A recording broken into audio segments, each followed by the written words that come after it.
welcome everyone to Planning Commission tonight. Thanks for being here. Hopefully everyone enjoyed their holiday weekend. Commissioner Ernest is going to lead us in the Pledge of Allegiance. Please join me in the Pledge of Allegiance. I pledge allegiance to the flag of the United States of America and to the republic for which it stands, one nation, under God, indivisible, with liberty and justice for all. All right, thank you. And then we'll first start off with minutes. Mr. Chairman, we need to amend the minutes for May 4th. They show me and you being absent.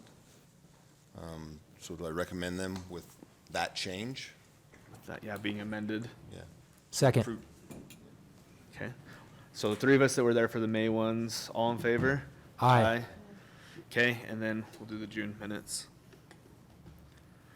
So all of us were here for that one. I move that we approve the minutes. Okay, we got a motion and a second. All in favor? Aye.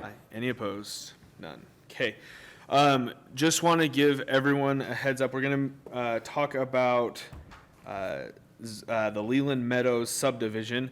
That issue is going to be continued tonight as it's not ready. And so if you were here for that, we will do another public notice for that when that time comes, and the public hearing will happen at that point. So there's no action happening with that item tonight. So just wanted to give everyone a heads up if that's what you were here for. With that, we'll go to the conditional use permit for AT&T at Hunter Crossing.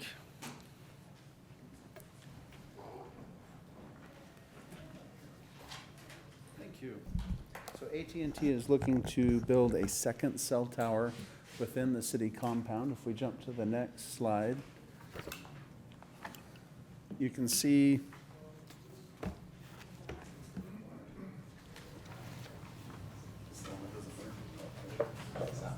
so the existing tower is to the north. The yellow box is where they're proposing to build the new tower. The existing tower would remain. Let's go to the next slide.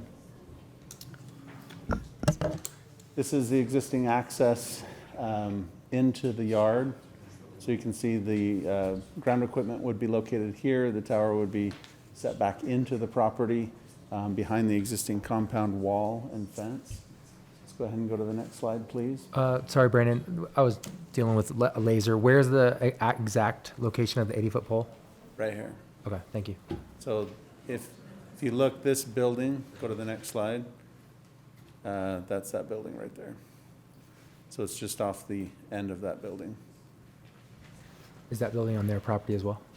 City, it's within the city compound, yeah. Okay. Next slide, please. So the request is for an 80-foot tall monopole. AT&T is just showing a single set of antennas on it now. It is being built and designed for co-location. The biggest driving factor, though, when they look at co-location is the ground area. And so if they have adequate area for their equipment, as that compound grows in size, that's something they'll have to work out with the city. The DRC did look at this and did provide the recommendation that's in your staff report. Some of the conditions are just as far as providing adequate notification to the city if they were to service or enter to work on the tower.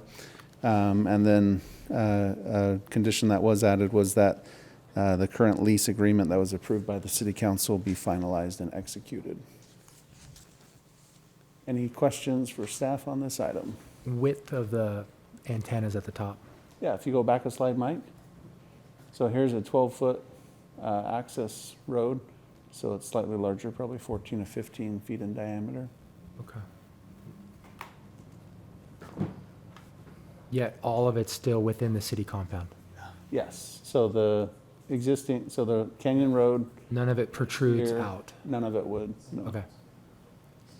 Is 80 feet higher than the existing towers that are in that area? I believe the existing tower is an 80-foot tower as well. I'm not certain on that, but I think that was an allowance when it was sited next to the substation. Yeah.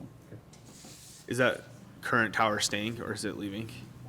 It will remain as well, separate entity. Yeah. Any other questions? All right, well, with that, this is a public hearing, so there's several public hearings tonight, so just kind of want to lay the ground for those. If you have something to talk about, we ask that you keep your comments to 3 minutes, and then if there's multiple comments of the same thing, try to be concise with them or not keep repeating the same thing over and over. We do take notes of what you're saying, and we try to make sure that they're all covered at the end, and if we don't cover them, we'll make sure that we do get all of the questions covered before we go to making motions or anything like that. So with that, we'll head into public hearing for the AT&T at Hunter's Crossing. Anyone here to speak to that? Seeing none, we'll go out of public hearing. Any comments or discussions? Okay, with not, I would entertain a motion. I move the planning commission approves the conditional use permit for the AT&T at Hunter's Crossing contingent upon compliance with staff's findings and conditions. Okay, we got a motion Second? and a second. All in favor? Aye. Any opposed? That passes.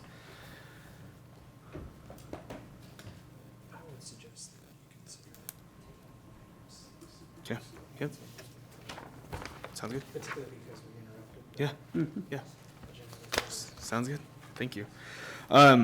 Dave just brought something to our attention. A lot of you are here for the number 6, and so we'll move to that so that if you have other obligations, you're free to stay the entire meeting, though. We'd love to have you. So Title 15 amendments, agricultural protection areas. Is that you, Dave? Or Vaughn? Probably do a little tag teaming. You can hear from the expert in a minute. My high-level overview on what this really is about. We're specifically talking about a unique form of actual protection that is outlined and prescribed by Utah law, called an ag protection area. From my perspective, the most significant part of this is actually providing a real degree of legal protection for people that have active farming operations to limit any liabilities that they might incur from a nuisance lawsuit. I think that's a genuine purpose. I think that has real impact. And that being the case, Spanish Fork having a long history of being an agrarian-oriented community, and in as much as we have a group of property owners who have expressed an interest in having an ag protection area created on their properties, which are in Spanish Fork today, which is a first for us. I think this is a very important step to take. So I appreciate Vaughn. I appreciate Jackie Larson, who helped get this ball rolling and helped us get the language that's before you tonight in the form that it's in. Again, I'm saying I think this is it's a very appropriate and important step. Not entirely unique at all to our area. There are a number of existing agricultural protection areas that are in existence in Utah County in close proximity to Spanish Fork city boundaries. In fact, with a number of recent annexations, those have come into play in one way or another. So we're familiar with the provisions and how they work and that type of a thing. But it just, to date, had never been something that somebody had wanted to do within city limits. So that's where we're at. Vaughn, like I said, is the expert. So I'll turn things over to him.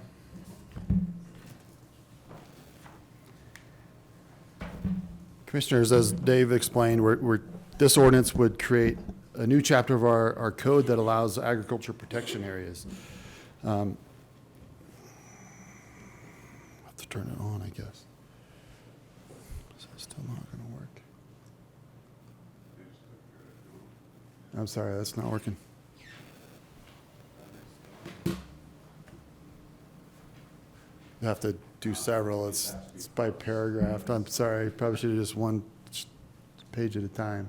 You keep advancing, and I'll just discuss it. So first of all, there's no impact on greenbelt status. So your tax bill would remain unchanged just because of an agriculture protection area. Another benefit is that local laws may not unreasonably restrict a farm or farm practice.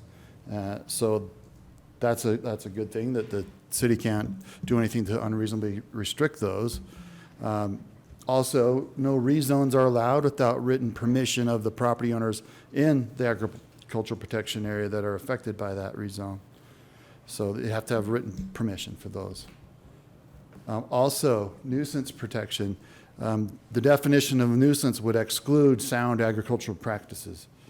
And it is also a defense in both civil and criminal proceedings. So if you had a neighbor suing you for a nuisance, or if the city was trying to prosecute you for a nuisance, because you're in an agriculture protection area, that's a defense. Vaughn, quick question. Is it sound at any time? 3 a.m.? If it's, Sound? I'm not sure what means sound agriculture protection, agriculture methods. I mean, do you mean like, Reasonable agricultural practices? right, it means Oh, okay. reasonable, but Oh, I don't okay. know if that means Not, yelling at 3 a.m. I don't know. okay. Honestly, I'm Just not curious. quite qualified about that. Also, a notice on a plat, new subdivisions required to have a notice if they're within 300 feet of a agriculture protection area. State agencies can't have rules that place unreasonable restrictions on agriculture, and they must submit their development plans, for, say, for a state facility, to the advisory board and to the Commissioner for Agriculture and Food. Another benefit is there are certain protections from eminent domain. An advisory board approval is required. A notice is required to be filed with the city council and the advisory board. A joint city council and advisory board public hearing on the eminent domain. So they have to have that meeting together. And they may only be approved if, for a highway or waste disposal, no reasonable and prudent alternative exists. If there's no other way to do it, then it can be approved. But if it's for any other purpose, any other public purpose, if it would not have an unreasonably adverse effect upon the preservation and enhancement of agriculture in the protection area, or if there is no unreasonable or prudent alternative. So, can I ask a couple questions? Yes. So no reasonable and prudent alternative. City wants to put a road through River Bottoms or connect something out there, out in the west end of town. Yeah. And who's going to determine reasonable and prudent? I think the advisory board and the city council, when they hold that joint hearing, they decide if there's a reasonable alternative there. And if they can't come to an agreement, Then it's not approved. that's not approved. Yeah. So both sides have to agree on that. Yep, They could be arguing over what is prudent. yep. And who makes up the advisory board? It's the county soil conservation district, I believe. Agricultural protection area, Utah County Agriculture? Oh, that's what it Yeah, says there's on an here. agriculture protection advisory board, I think is what it's called. One thing that I'm not seeing on here, I'm not self-serving here, but on this that I'm scrolling, that I've read today is the role of the planning commission with this. is That's right. Advisory board. I'll get right to that. Okay. In the process, that's our next slides are about the process to create one. It's set forth in the state code. If you'll go forward, Mike. There's a chapter there for creating the agriculture protection areas. The city ordinance is pending. That's what we're doing today, is considering the amendment to Title 15. So the first step in the process is, once the ordinance is in place, is a property owner or a group of property owners can submit a proposal to create a protection area. It needs to be signed by a majority of the property owners and a majority of the area. So you have to have at least 50% of the diversity of owners and 50% of the area.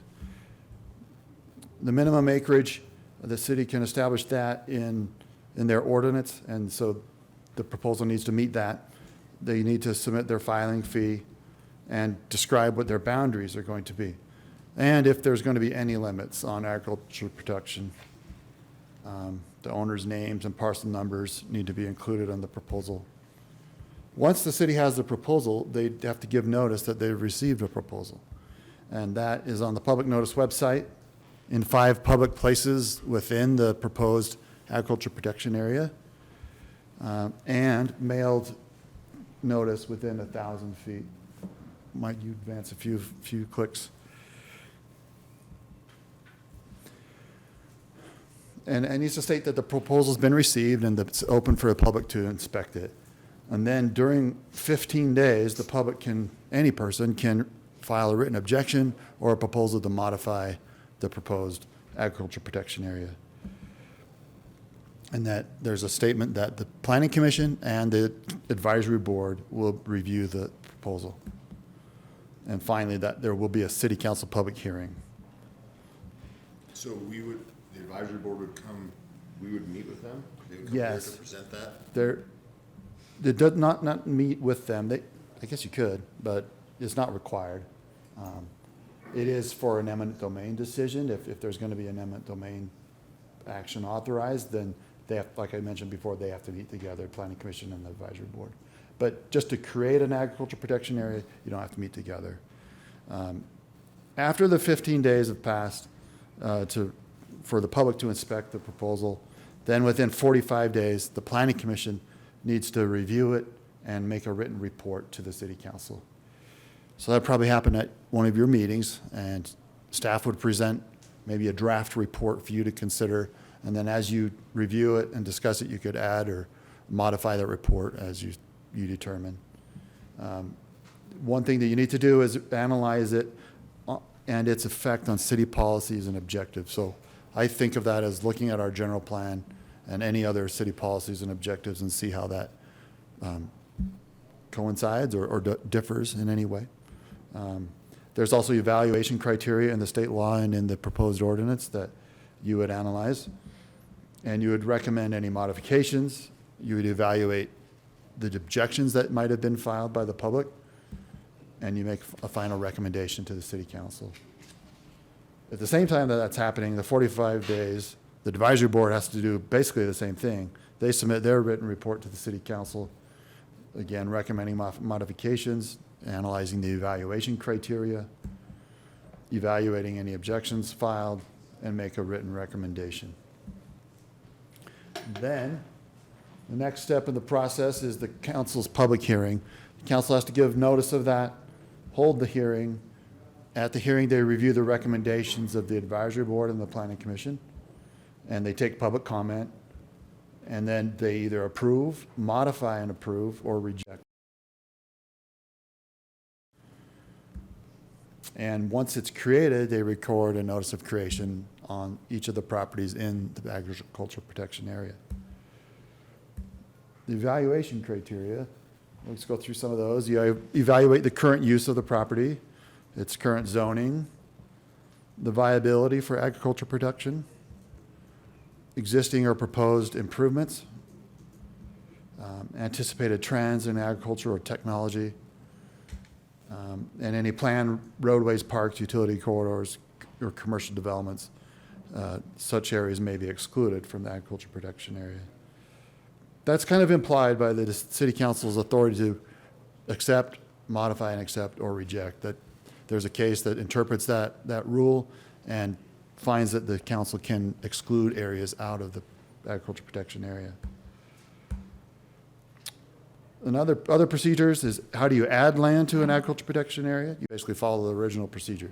You do it all over to add an additional area. For removing land, it's the request of the property. They want to be out of the agriculture protection area, they just make a written request to the city, and the city has no discretion, they have to let them out. So. What if they were in a big group though? Like if we had, several property owners that did it together, Yep. and then one property owner decides to sell, how does that work? They can come out. That's their request. Okay. It's whoever owns the property can request to come out. Another question. Effective immediately? It's whenever the council has to approve it. I don't remember the timeline. It's within a certain number of days. They have to review it and grant the approval. And in that same vein, if, in the process, if there was someone within the area that did not want to be included, They stay in. they stay, so they can stay out of this. Well, initially, you can be forced in. Remember, you only have to have 50% area, 50% owners. But once you're in, you could get out the next day by requesting to come out. But with the approval of the 51%, the whole area can be, a Yes. specific area can be included. Yes, it can be. Okay. Yep. Let's see, what else? Oh, and then after the councils create an agriculture protection area, they don't get to review it until 20 years. And at that point, they can make modifications to the boundary. And up until then, it's just upon the request of the property owner. One thing you should know is that you could have an agriculture protection area, let's say it's 100 acres, and then people request to be out. There's one, there's two, maybe a majority. Maybe it falls below the minimum acreage. That doesn't really matter. The remainder stays in the ag protection area, no matter how small it gets. What's the minimum acreage? It depends on what is adopted in the ordinance. Right now, it's proposed to be 40 acres, which is what Utah County uses for theirs. We have added some exceptions based on the county's ordinance language as well, and so you'll see those in the ordinance. Vaughn, quick question. If within the 20 years, some of the properties are no longer using their land for agricultural purposes and wouldn't otherwise qualify, is there some sort of default where they're now not eligible, or is it just 20 years no matter what? It's Once just they're- 20 years. At 20 years, the city council can review it. Okay. But up until then, I guess if they change their land uses, that's up to the property owners. They can do that if they want. And that's it, as far as the proposal, or for the process. Does that answer your question about the planning commission's role? Yeah, Okay. but, so they could change what they're doing on their land, but they can't change the zoning, they wouldn't get building They approval. can change the zoning if they have written permission. They sign. Oh, gotcha, yeah. It's just written permission of the property owners that are affected by the zone change. So you want to take your property and go get it rezoned, you can apply for that and opt out of it. When I was first reading this, I wondered about the 40 acres, but now it's clear to me that you can, I was thinking it would be like a one owner to one. Oh, no, it's an aggregate of 40 acres together That would go together. to create one, yes. And also, I originally thought this was about the river bottoms, but this is not No, about it's the river not, bottoms. not initially. I mean, it could Not apply there initiated. if that part of this It became could be, part of the right. city. Right. Keep in mind, we can only do it for areas in the city. Right. Is it good practice that the city has an ordinance for this, even though the state has their own? Yeah, I think so for a couple reasons. One, the state law says the city shall establish a minimum acreage. So by doing that, at least, this ordinance does that at least. I'm trying to think, the other reason was basically setting up the process and establishing the fee to review. So for a couple reasons, it's good to have our own. And we made some modifications to the state process a little bit to allow exceptions. Let's say there's an agriculture protection area in Salem, and yet there's only a 5-acre parcel right across the street in Spanish Fork that wants to do it. We allowed that to be an exception from the minimum acreage because it borders another ag protection area. So we made some modifications. Yeah. Anything else? Any questions? Are there any other areas like this that are close to Spanish Fork? I know there was.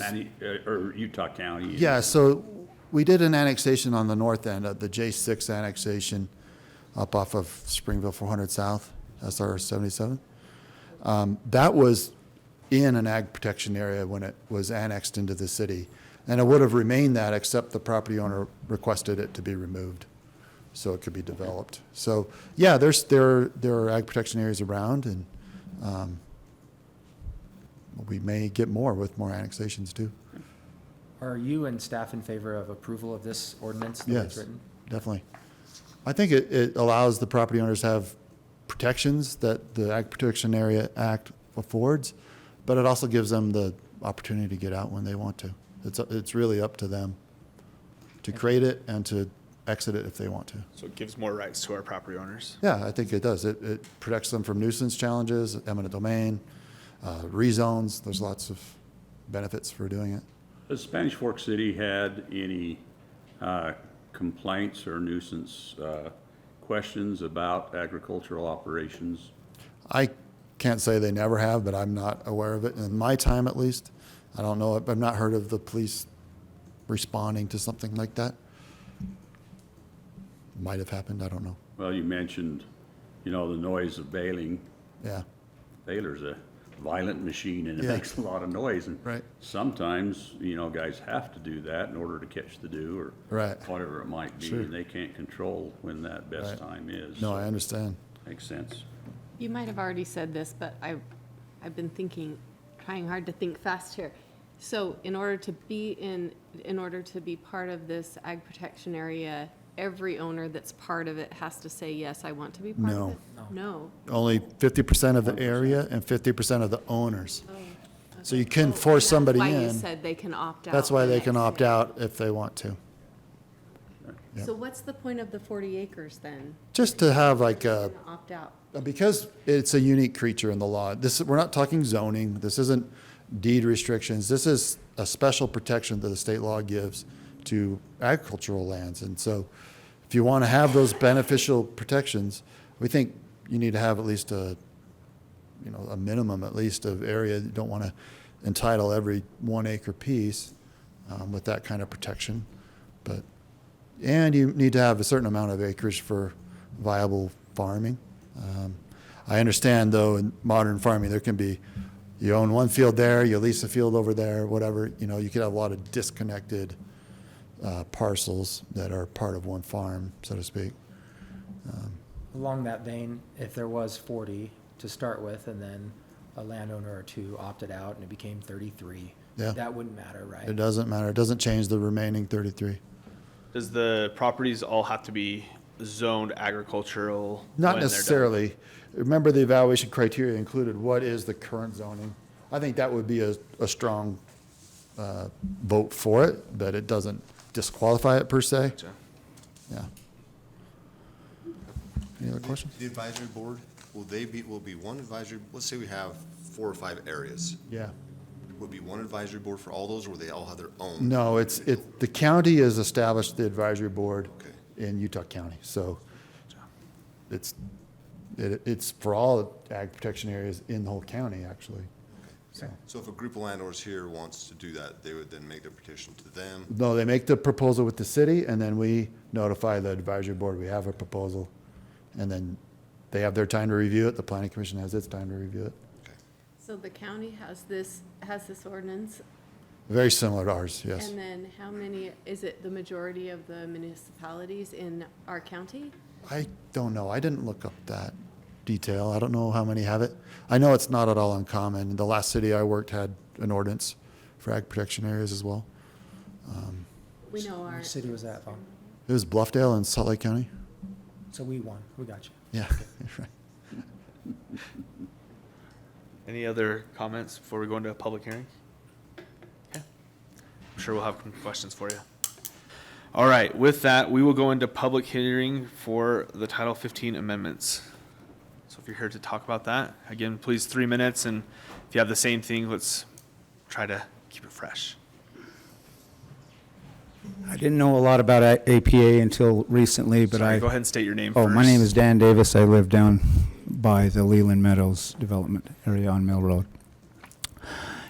Shawnee, you asked about why 40 acres. I asked the same question. It's kind of a vague thing. 50% have to be in favor of the APA. 50% of what?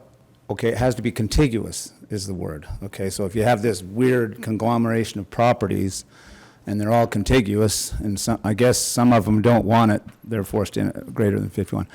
In my opinion, Greenbelt requires 5 acres. If you have a house, 5 1/4 is my understanding. I think 5 acres is a good number instead of 40, and the reason is a few. I have a piece of ground that's 5 acres. City is, and I will back this up by saying it is in the interest of the city to allow to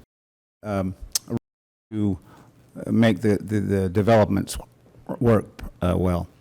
I have a 5 acre piece, and in the future there's a road's going to go right through the middle of it. So that right now is in Greenbelt. It will divide that ground. The law says that if the government devalues your ground, then they have to compensate for it. There's some specific statements in a pamphlet written by the ombudsman up in wherever they are. Anyway, the APA protects me from molestation by a government entity. It gives me the rights to decide what happens to my property, not a developer who has an interest in a subdivision or whatever. And that way, I can decide. And I think that the APA should be at 5 acres because it gives me the power, the property owner. It doesn't give the future planner, central planners, I want to say collectivists, the rights and the power to determine what I do with my property. And it also alleviates a lot of problems, I think, because as people come and go, if they have 5 people or 10 people with 5 acre lots, they can come and go as they please. And it facilitates more individual options. I think it's a good thing. Who in this area has 40 acres? And can you get a group of people, 40 acres of different landowners to agree on those terms, all being interested in their own self-interest for a long term of 20 years? I mean, you might be able to get them to do it, and then they could yank out, you could get somebody to join in with you, but that's not likely because people are always worried about what somebody else may do with their property and how it will limit their development of their property if they want to, and I'm not against that. I want to be able to control my property. I don't want it be controlled by developers or government. Thank you. Thank you.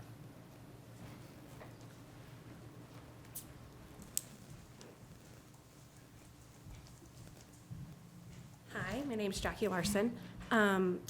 I have a couple ideas and thoughts about the ordinance. I also suggested that it be 5 acres. I think as the city's boundaries grow further and further out to Benjamin, Lake Shore, if most everybody out there has to have 5 1/4 to build, and their neighbor, like they end up getting annexed to the city and their neighbor decides to develop, at least they would have those protections for their agriculture operation. The other thing with the evaluation criteria, the option F is added in from what the state code is. It doesn't really, kind of makes me wonder, like, what's the intention with it? But if you look at the state code 1741-305, it gives you 5 items for the criteria to be used in evaluating a proposal for the creation of APA. Another thing, if I think you do the 40, like Dan said, there's not many people in Spanish Fork boundaries that do have 40, so I think what would probably end up happening is people might get in with their neighbors to meet that 40-acre criteria, propose that to the city, and after that goes everything with the city, their neighbor might not want it, but only had done it for the other person to get in, so they might get back out. So wouldn't it be more prudent for the city to actually have a realistic idea and understanding of what the people are wanting to get into agricultural production area instead of having it come in as one and then pieced out just to help their neighbors out? Thanks.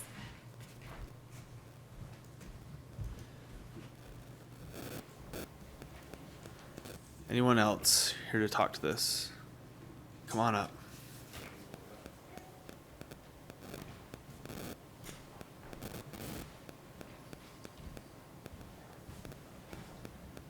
My name is Brent Larson. I'm a landowner, third owner in 7 Bar Ranch and LLC. I have a house at the top of the hill, the old Leland schoolhouse, that I'm going to remodel. Until Friday, none of this was going on. None of it. The petitions, everything else. And I'm a third owner. So I'm disgusted to know all this is going on, but someone poked the bear. And part of the problem is that is dysfunction in our LLC that I'm not even notified.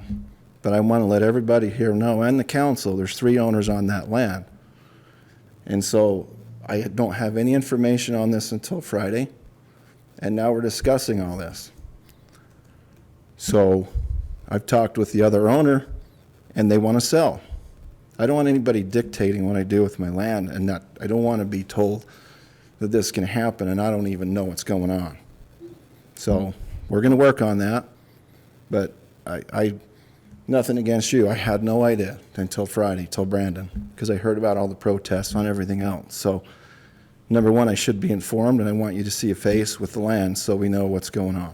Okay? Is that good? Got it. Okay, I'll be at every meeting now. Okay?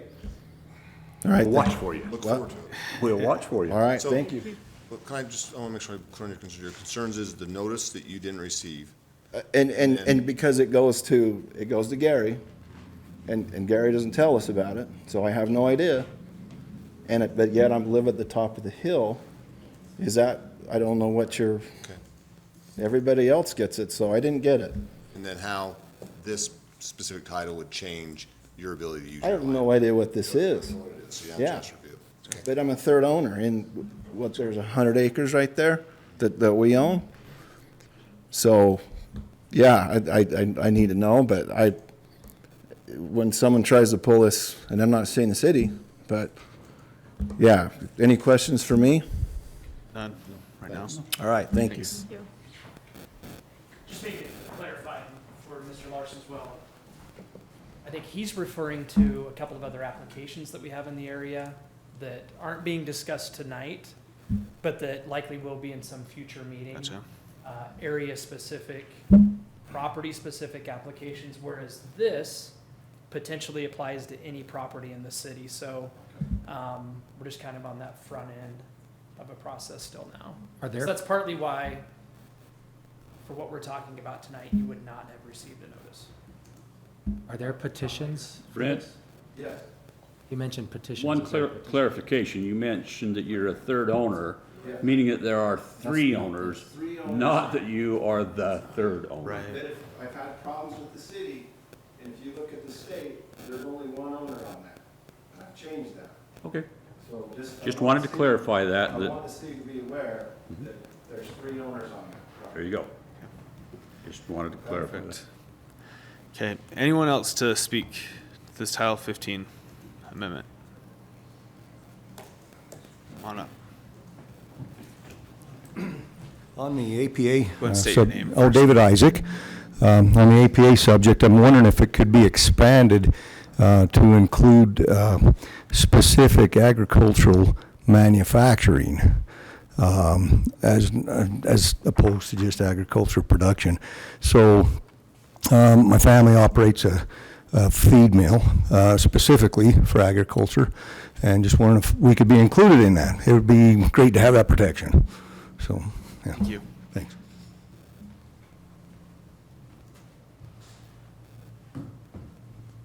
Anyone else? Okay.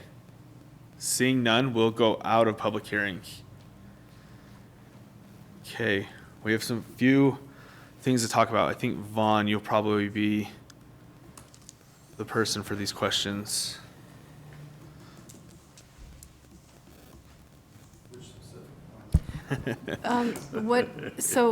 What is the county and surrounding areas, what's their minimum acreage? 40 acres. 40 For the is- county. I don't know about other cities. Okay, and so for landowners, they would submit applications together. They would Right. Get together, say we'd like our 40 acres Yep. in this. And could you clarify that for us? It was my understanding that the aggregate area has to be 40 acres. That's correct. Not a 40-acre piece. Right. And so if you get 10 people with 4 acres, there's 40 acres. That's good You could enough. apply. But they have to Well, be it'd be- contiguous. Has to be It'd better contiguous. that That's 8 correct. acres with 5, or 8 people with 5 acres.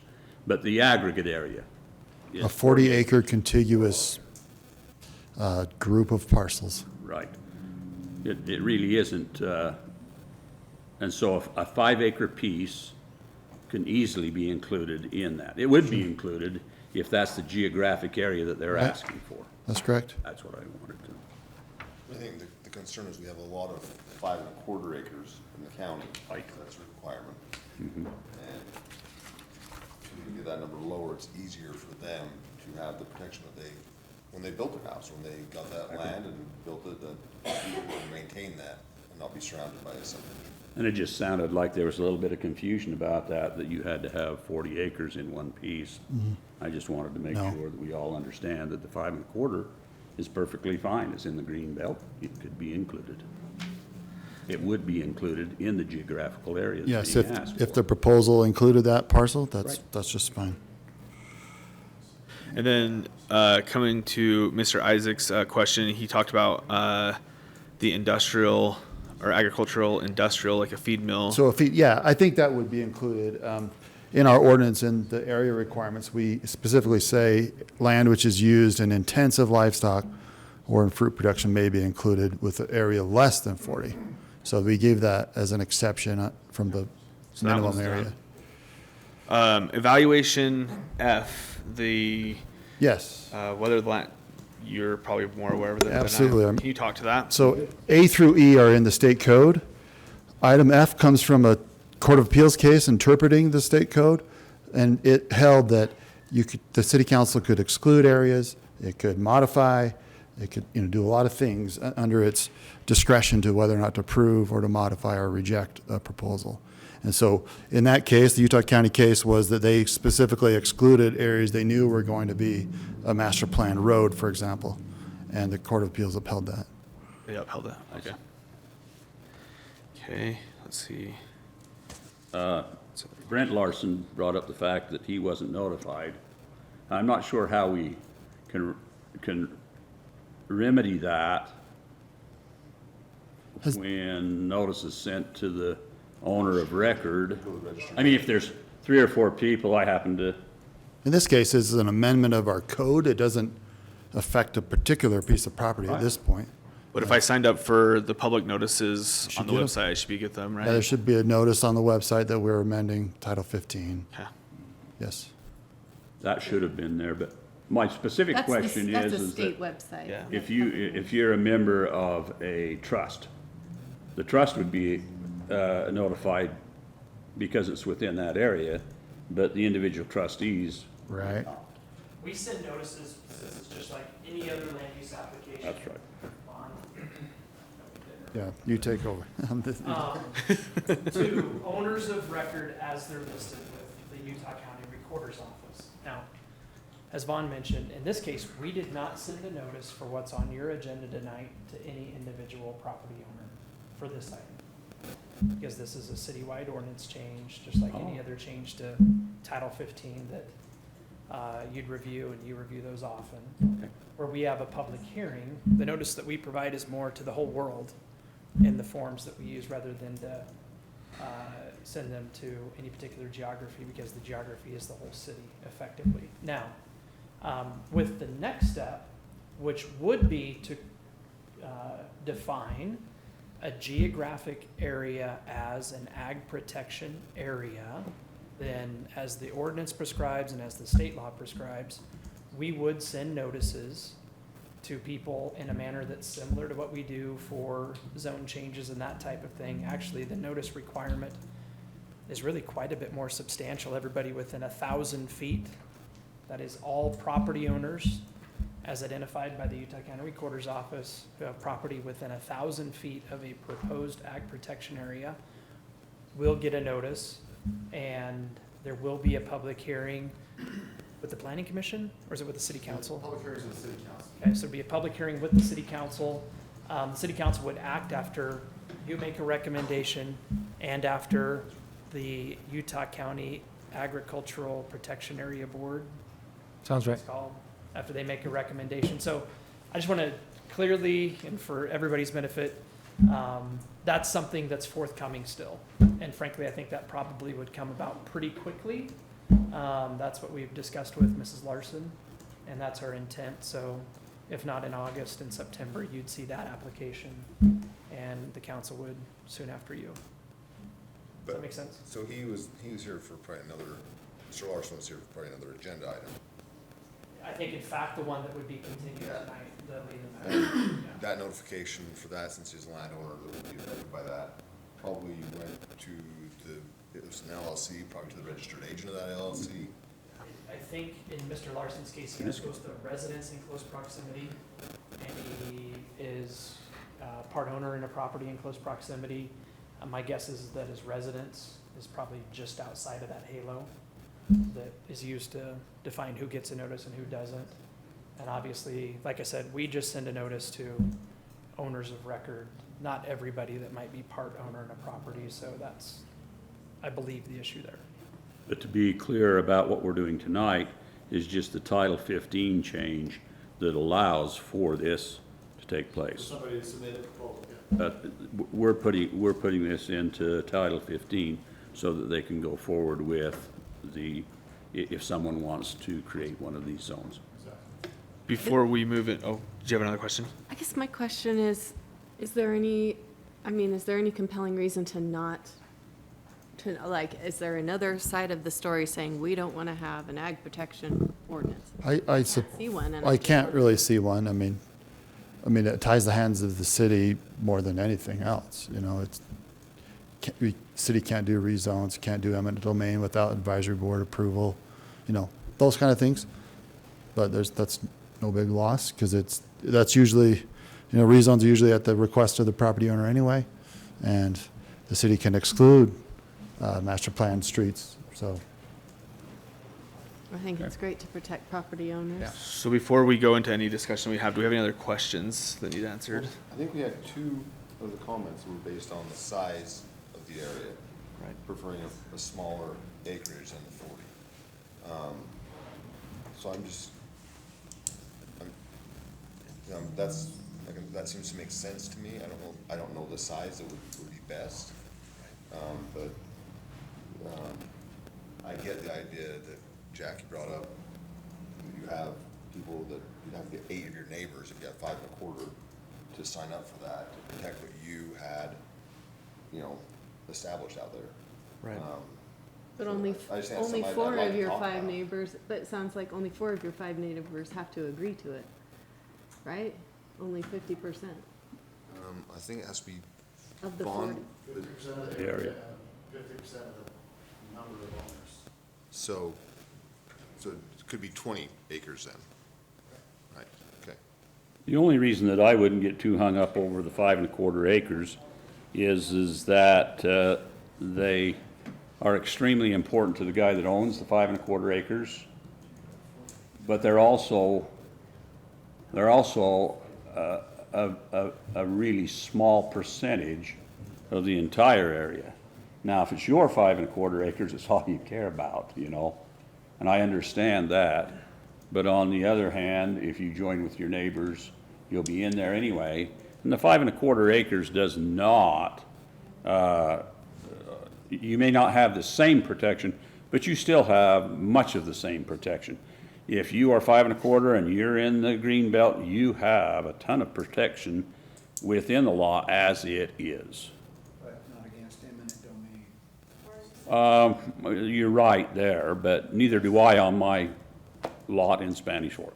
Well, I'm just saying, I mean, that's one of the main protections that is enabled the citizen and the landowner, is the APA against eminent I domain understand. or other people's intents. I understand that, yeah. And that's one of the issues, but by the same token, eminent domain is there for a purpose as well. And so that battle, you know, will be fought, and whether you win or lose, it's up in the air. And I understand that this would give you more protection, but it's a very small area. And if you have a patchwork, it's going to be much harder to manage as a city than it is, you know, I mean, it'd just be more difficult to have these little areas within that, so. I'm not against a road going through in some fashion. I'm not trying to stop progress. What I want is the power, and that's what everybody else wants, is the power over me, instead of me, the landowner, having power over them. Understand. I'll openly admit that. I understand. And we have 13 acres or so, and we could probably come up with an APA agreement with our neighbors, maybe, possibly. But we're separated contiguously from. Okay. Yeah, if you have more you can come up real quick. Yeah. We're just in an area where the Leland Meadows subdivision is going to encircle us. And so we can't come up with, well, we may not be able to come up with 40 acres, and it would just make it, as a citizen, you know, it shouldn't be 40 acres because you can get, well, I shouldn't say that. I understand the rules. I know. I just want the power to say yay or nay instead of, because we've had so many troubles over the last year. I shouldn't say troubles. We've had eminent domain threats. We've had illegal subdivision, intimidation types of things. We've tried to work with, every time we try and work with the city, they come back with a way lowball offer, way, even lower than the county tax assessment. And so it's not like I'm trying to get back at them, but they have to understand that if they want to play, they have to pay, just like everybody else. I want to buy a Tesla. Well, 2 years ago, they were $40,000, and now they're, what, 60? I have to pay 60. It's fair and just compensation. So I want to be able to say yes or no. It should be in my seat, not theirs. I have one other comment, just where it was said, like, if you want, before you guys are right. So the comment about if you have a ag protection area that is in like Salem boundaries and your property connects to it, I don't know if we should just rely on if there's already one in Salem, because from what I understand, Salem doesn't have an ag protected area ordinance. The county does, but also like if you look in that area, we have, I would say 60, 70 acres in one piece, and then the Harrises separate our next 11-acre piece. Now, it's not contiguous, so the Harrises could just go ahead and pull right back out. So wouldn't you want an application presented to you that's going to be what the intent is, instead of trying to give you more and then piece it out, so not just helping your neighbor? Swenson's also, they have 10.5 here, down the road 10.5. Another Swenson, 10.5, 10.5. Rex Larson has, I want to say 10.5 with his farm, and it's registered with, I can't remember, some sort of historic farm. But then his corn maze is 20, so those aren't contiguous, but he could somehow meet, but why not give that person just the protections that they're wanting instead of trying to get your neighbors in? 'Cause- Well, because we don't do a ton of small zones. And what you're saying is that, you know, if we have these whole bunch of little quilt pieces out there, it makes it a little more difficult for everyone. Where if you can get those people to come into your ag area. And then just pull it back You out? still can't, well, that's the chance you take.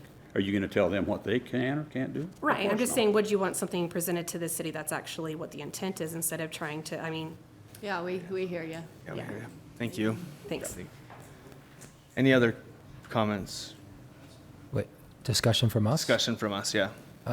Yeah, so for me, it seems reasonable that it is a minimum of 40 acres, but it seems even more reasonable when the county's is 40. And the county is the one that has historically approved the most of these compared to the city of Spanish Fork. To us, this is going to be brand new. And I would rather see us mimic the experienced governing bodies 40 acres and adjust later if we find that that's a problem, rather than being the new adopters without any experience in this and changing it from the known quantity of 40. So for me, it makes sense to start there for a lot of reasons. This would be just, this could be changed like we change any other title, 15 comment, just like review. We do have that development on the hills right now, so it's kind of like one of those hurry up, and it's not like we have loiter time. I'm also sympathetic to your roadway issue. I don't think it would necessarily stop the city, though, from taking your roadway out of the APA per subsection F of the evaluation criteria, if that's something that the city wanted to do. So even if it was 5, the ordinance as it's written wouldn't necessarily protect your road issue, just so you know. I understand, it just makes it more difficult. We don't have carte blanche now. Sure, yeah, that's true. There's more of a process. Developers use city as a sort of lapdog with eminent domain because they don't have eminent domain powers. And so it kind of takes their push and then gives it, you know, back to the. Sure, longer process. Yeah, those are my thoughts. For a lot of reasons, I'm comfortable with the language as proposed. For now. Any other comments? I would tend to agree. I think you start with 40 and then we let it play out. If we have 5 or 6 people coming in that, maybe it's more than that, right? That want to do it on their own, or they're the only ones in their neighborhood that really want to do it, then we start looking at what that change looks like. But I also think that it's something important to talk about is this is only regarding properties that have already been annexed into the city, right? So if you're currently in the county, then you're still under the county bylaws or their APA. So that's something to take into consideration. Do we have any other comments? You can come on up here for one, real quick. Personal privilege. Just to point out one real quick thing. The number of acres that are within the city limits right now is very limited. And at some point in time, that whole area will become part of the city. I know that that's going to happen. But because it's so limited right now, maybe putting 40 acres together, contiguous 40 acres together, isn't a very reasonable expectation right now because you don't have the area to work with. So just consider that. Maybe we ought to start with the smaller one so that give us an opportunity, because there are several operations down there that won't meet maybe even the 5 acres because you don't need 5 acres for most of the feed yards that are down there. But that's an agricultural operation that doesn't take up that much room, but it still needs protection. They are the ones that really need to be protected too. Thanks. That's actually a point that I had thought of too, like, it's a fairly limited area where we are. I'd be comfortable making it smaller, but not as small as a 5 acre, but. We could potentially put a condition on that says that we want, them to look into more cities that have imposed this, not counties, because counties are maybe going to be a little bit larger, and maybe cities are going to want smaller. You said the city that you worked at before was Bluffdale, and whatever theirs might be a smaller parcel, right? So that might be worth looking at. I just kind of, I'm more in line with what Joseph said. That's maybe and might and don't know, where the county has the 40 acres now. And one of the things that crossed my mind is that, well, I'll leave it at that. So I just read this part of the code.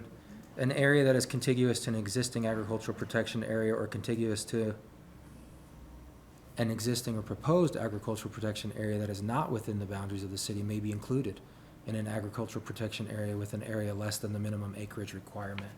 So if there's county land that's already part of APA, it stands to reason in my interpretation of this ordinance, which may or may not be correct, that city land could piggyback onto that to be part of that minimum, and that county land could be counted. So that's what That county land is already an existing. correct. APA. That's the way I interpret it. There you go. How would you guys know? Like, how would you know what areas of the county are active area? Like, It's public record. It's recorded. And I don't think we would, the applicant would then coordinate with them and then come to us with that, right? We don't even have an application to consider yet. We don't know. Does anybody know if there is any 40-acre parcels in Spanish Fork City? It doesn't need to be a 40-acre parcel. Because like you said, we're right on the border, but how many are there? Are you only talking about property that? It doesn't have to be 40 acres. It can be 40 10 acres or 4 10 acres or 1 acre plots. It just has to be 40 continuous acres. Yeah. But 40 acres of land. Any other comments? Yeah, I'm in favor of the ordinance for what it's You're in worth. favor for the ordinance? Okay. Any other comments? If not, I would entertain a motion.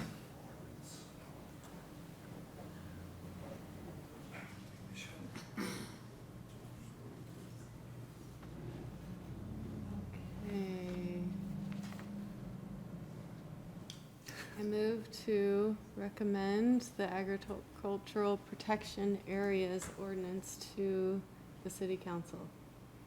Okay, got a motion? Recommend approval of it? Approval, yes. You want me to say that again? I'm not the city attorney. Can I clarify one thing? So if as we're voting on this, because I am in favor of the motion, my opinion is I would like to see that be somewhat smaller acreage. Jesse had thrown out the idea of that option being stated. I guess if we do it this way, my vote would, I'm for the ordinance. I don't want to be negative with it. Well, I'm not set I'm not on against the- where I think you're going, which is doing some research of comparably sized cities Yeah. and what theirs are. When it's presented to the city But council. for today, all I know is what the county's is, and I know that they're the most experienced in it. But I don't mind where you're going, Todd. Somebody's got my ringtone. Donut, are you bringing donuts? You should vote no, and then voice your reasons for why you're. Okay. Or do we continue it? No. No. We vote, we vote yes with the option of research. Made, and so you would take action or fail to take action on that motion, and you could discuss other options. You can also make a recommendation with conditions. Yeah. I can state my opinion in my vote, and that can go to the city council.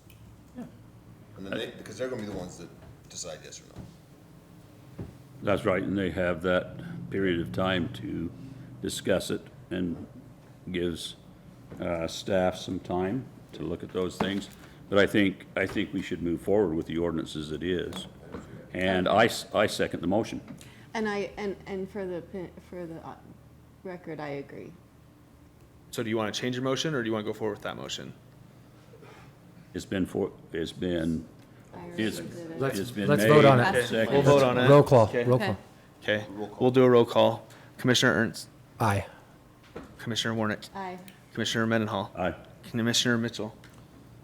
No, with the aforementioned statement that I'm for the amendment. I just think the amount of land should be considered. And I'd like for the council to look, or the staff to prepare for council some information on what other cities have done. And I would vote no with the same recommendation that we have more information for the city council. And I think the entire commission Yep. is not against the idea of looking Yeah. at those. Right. I think we're all on the same page, it's just stated Yeah. differently. It's okay, Yeah. but it passes. How clear as mud was that? Oh, that's pretty clear.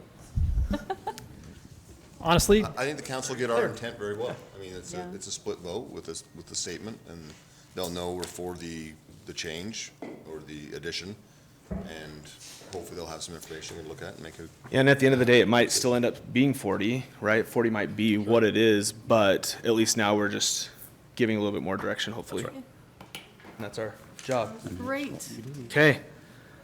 Did you want, can I just go down the order, or do you want to go something That's what I simple? suggest. Okay, perfect. we'll do, Okay, we're gonna move into preliminary plat. okay. Spanish Fork North Airport Industrial. This one should be easy except for one really unique factor about it, which there's always something, right? always a There's- but. Except for, The runway is a pretty good landmark by way of the runway at Spanish Fork Airport. This property is located at the end of the runway on the north end. This image here describes it well. So we're looking at this site right here, altogether just over 40 acres.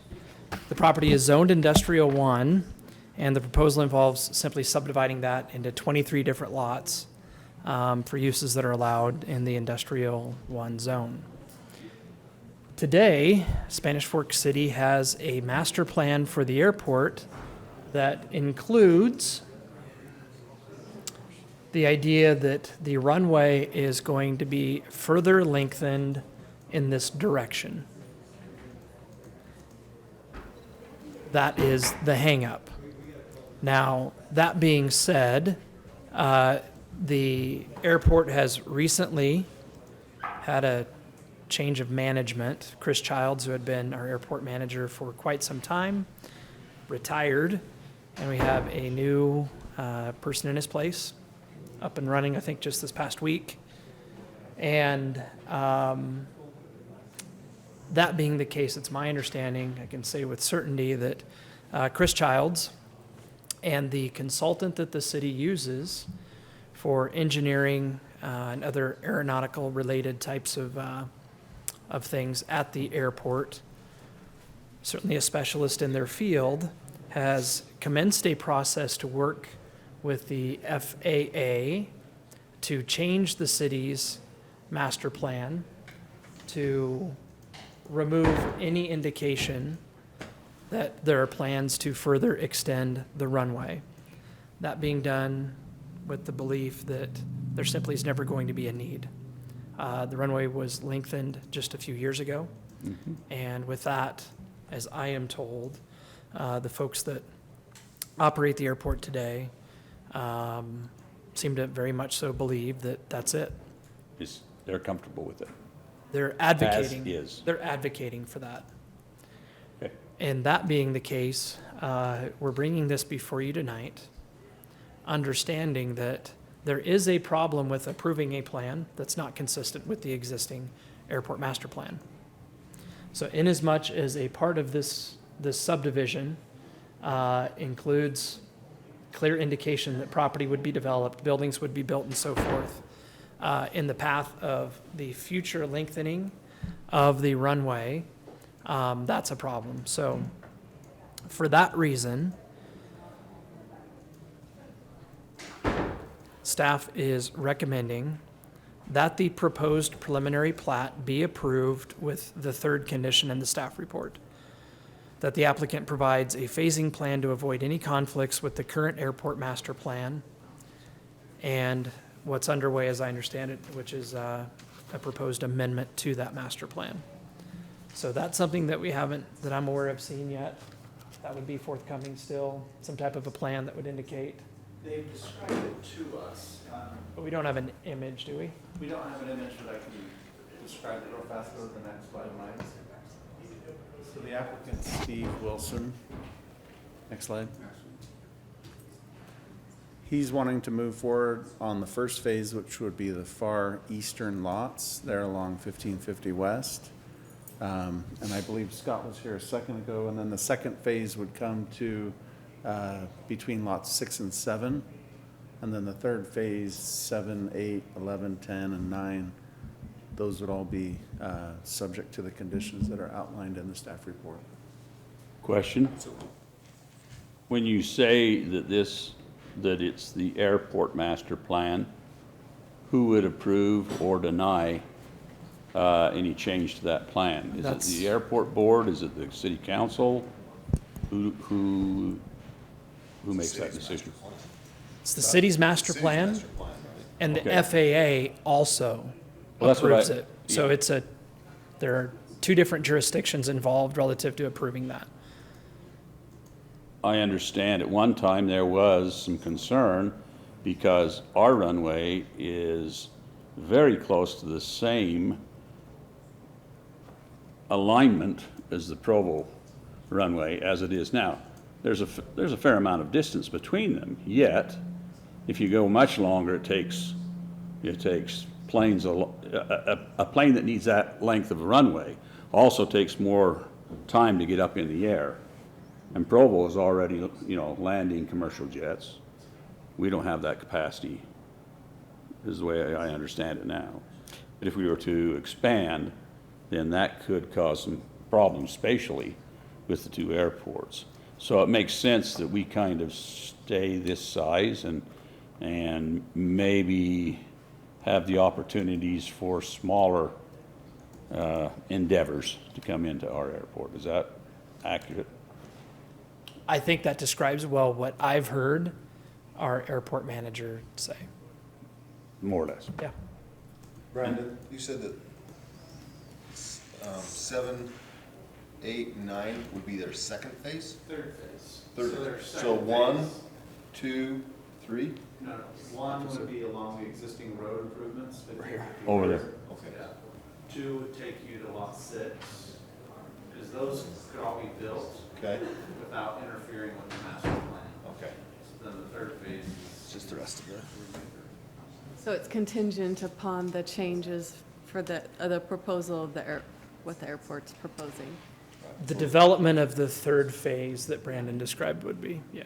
And I think that's what we want to make clear. We want Can you zoom in on the to lots? make sure that the Can't see FAA lots. doesn't view anything that we do as being in conflict with what they've approved.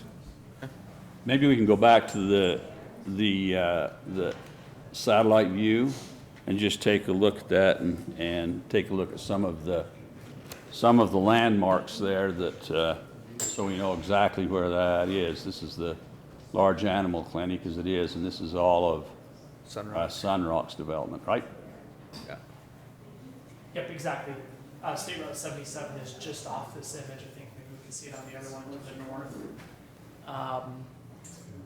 So this ground that is being discussed, and I'm including down in this area, that was all annexed when this landowner sold the property to the city, is that right?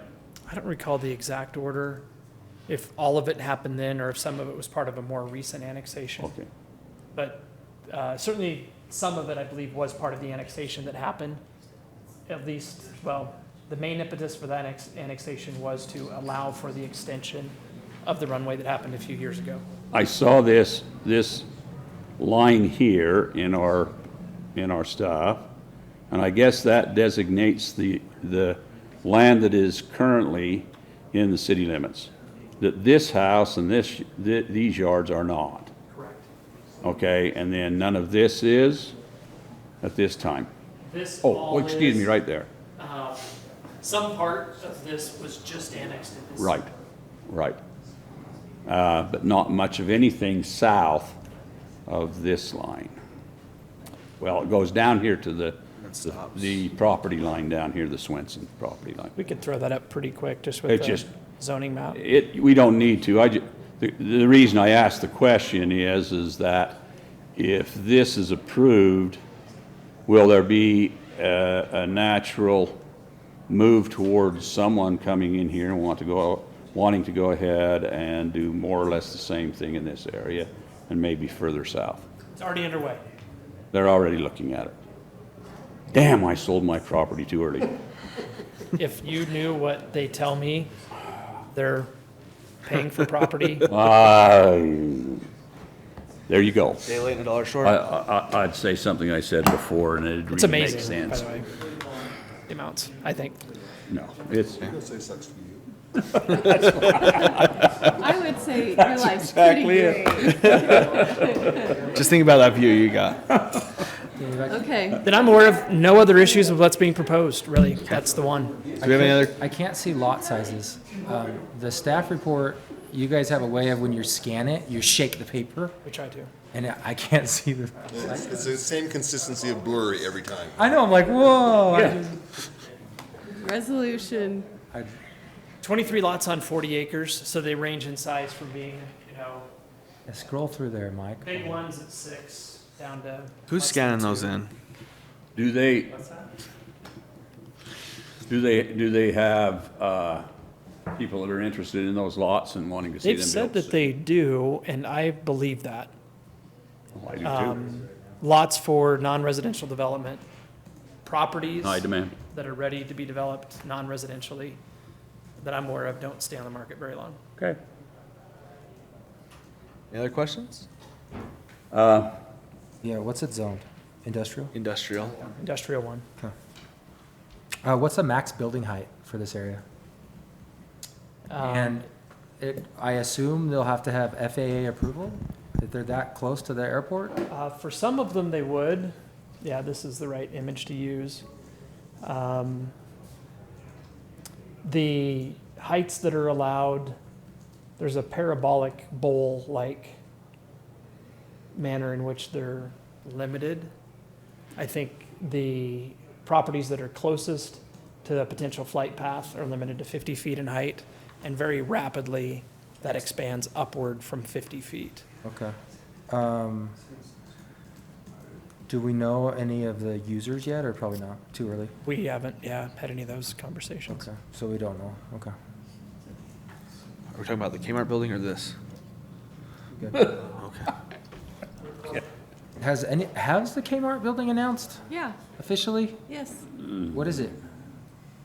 Wait, yes? Or Officially? no? Sorry, Is it official? what Kmart building are we The talking? Circle K or Kmart building? The one by McDonald's? You probably know, it's by, what's that called? Dirty Joe's? That's what, it's by that, you know. Now you know. Yeah, it's being renovated, potentially for a new user. So we don't, no Oh, announcement? I thought it was official. It's not? Oh, so it's just social media that's spreading it. Hey, never mind. Maybe it'll be a car They wash. Did never not lie. say- I did not say any words. They never I think we need another car wash in the building. And a chicken place. Are we ready for Bass Pro. motion? Yes, think so. we are. Okay, I would entertain a motion. Mr. Chairman, I move that the Spanish Fork Airport Industrial Primary Plat be approved based on the staff's findings and conditions. Okay, we got a motion Second. and a second. All in favor? Aye. Any opposed? That passes. I really appreciate the way Dave can just flat. What came out? We apologize, the sidebar was about a lost phone. Has anybody seen it all at lost? Well, people call it just vibrates, but I can ping it, I just don't want to disrupt We'll take it. Ping it. Ping it. It'll be part of. Go ahead. We'll wait for you for a second. We could take a temporary recess. Yeah, we'll take a temporary recess, 5 minutes. Oh, good idea. Phone hunt. Now we'll move on to the zone change for Juniper Ridge Townhomes and preliminary plat. Okay, I'm here first of all to eat my words because I told the applicants not that long ago, just a few months ago, that we would never, ever again bring a project forward with a recommendation for approval if it had townhomes in it. So we've had a number of conversations about what I'm calling townhome fatigue. I've seen a lot of townhome development in recent years. We've seen more townhome project approvals with that particular type of housing that is yet to be built, but now is on the books and will be built over time. And in short, as we looked at different layouts, and as the applicant provided more and more detail, I guess you could say we were won over to the idea that I think for a few different reasons, probably in my view, the biggest one being just a really, really unique configuration to the property. It does seem like, in my opinion, that townhomes are a pretty good fit. The applicants made a bunch of changes, even some very recently. I appreciate the way that they've worked with us to get the design fine-tuned to the point that we think that the layout of the buildings and how they're oriented, parking and where it's located, how streets are designed relative to their width, where certain pieces of infrastructure like sidewalks are located, and different things like that, is, I would say, as good as it can be. The site, I would say, is, among other things, unique, beyond just its configuration by way of the general plan for the property. A fair part of this property in the general plan is designated commercial. So in my view, this is one site where it's maybe worth taking just a quick moment to talk a little bit about that. We have a good understanding and reason to believe from conversations that we've had with the property owner and applicant here and other people that are in the business of siting retail developments, whether it's a convenience store, restaurant, some kind of strip retail space, or whatever the case might be, that the corner that this site is located very close to, and in fact what part of this very property is located adjacent to, the northwest corner of our Main Street and Woodland Hills Drive, indeed someday will support commercial uses.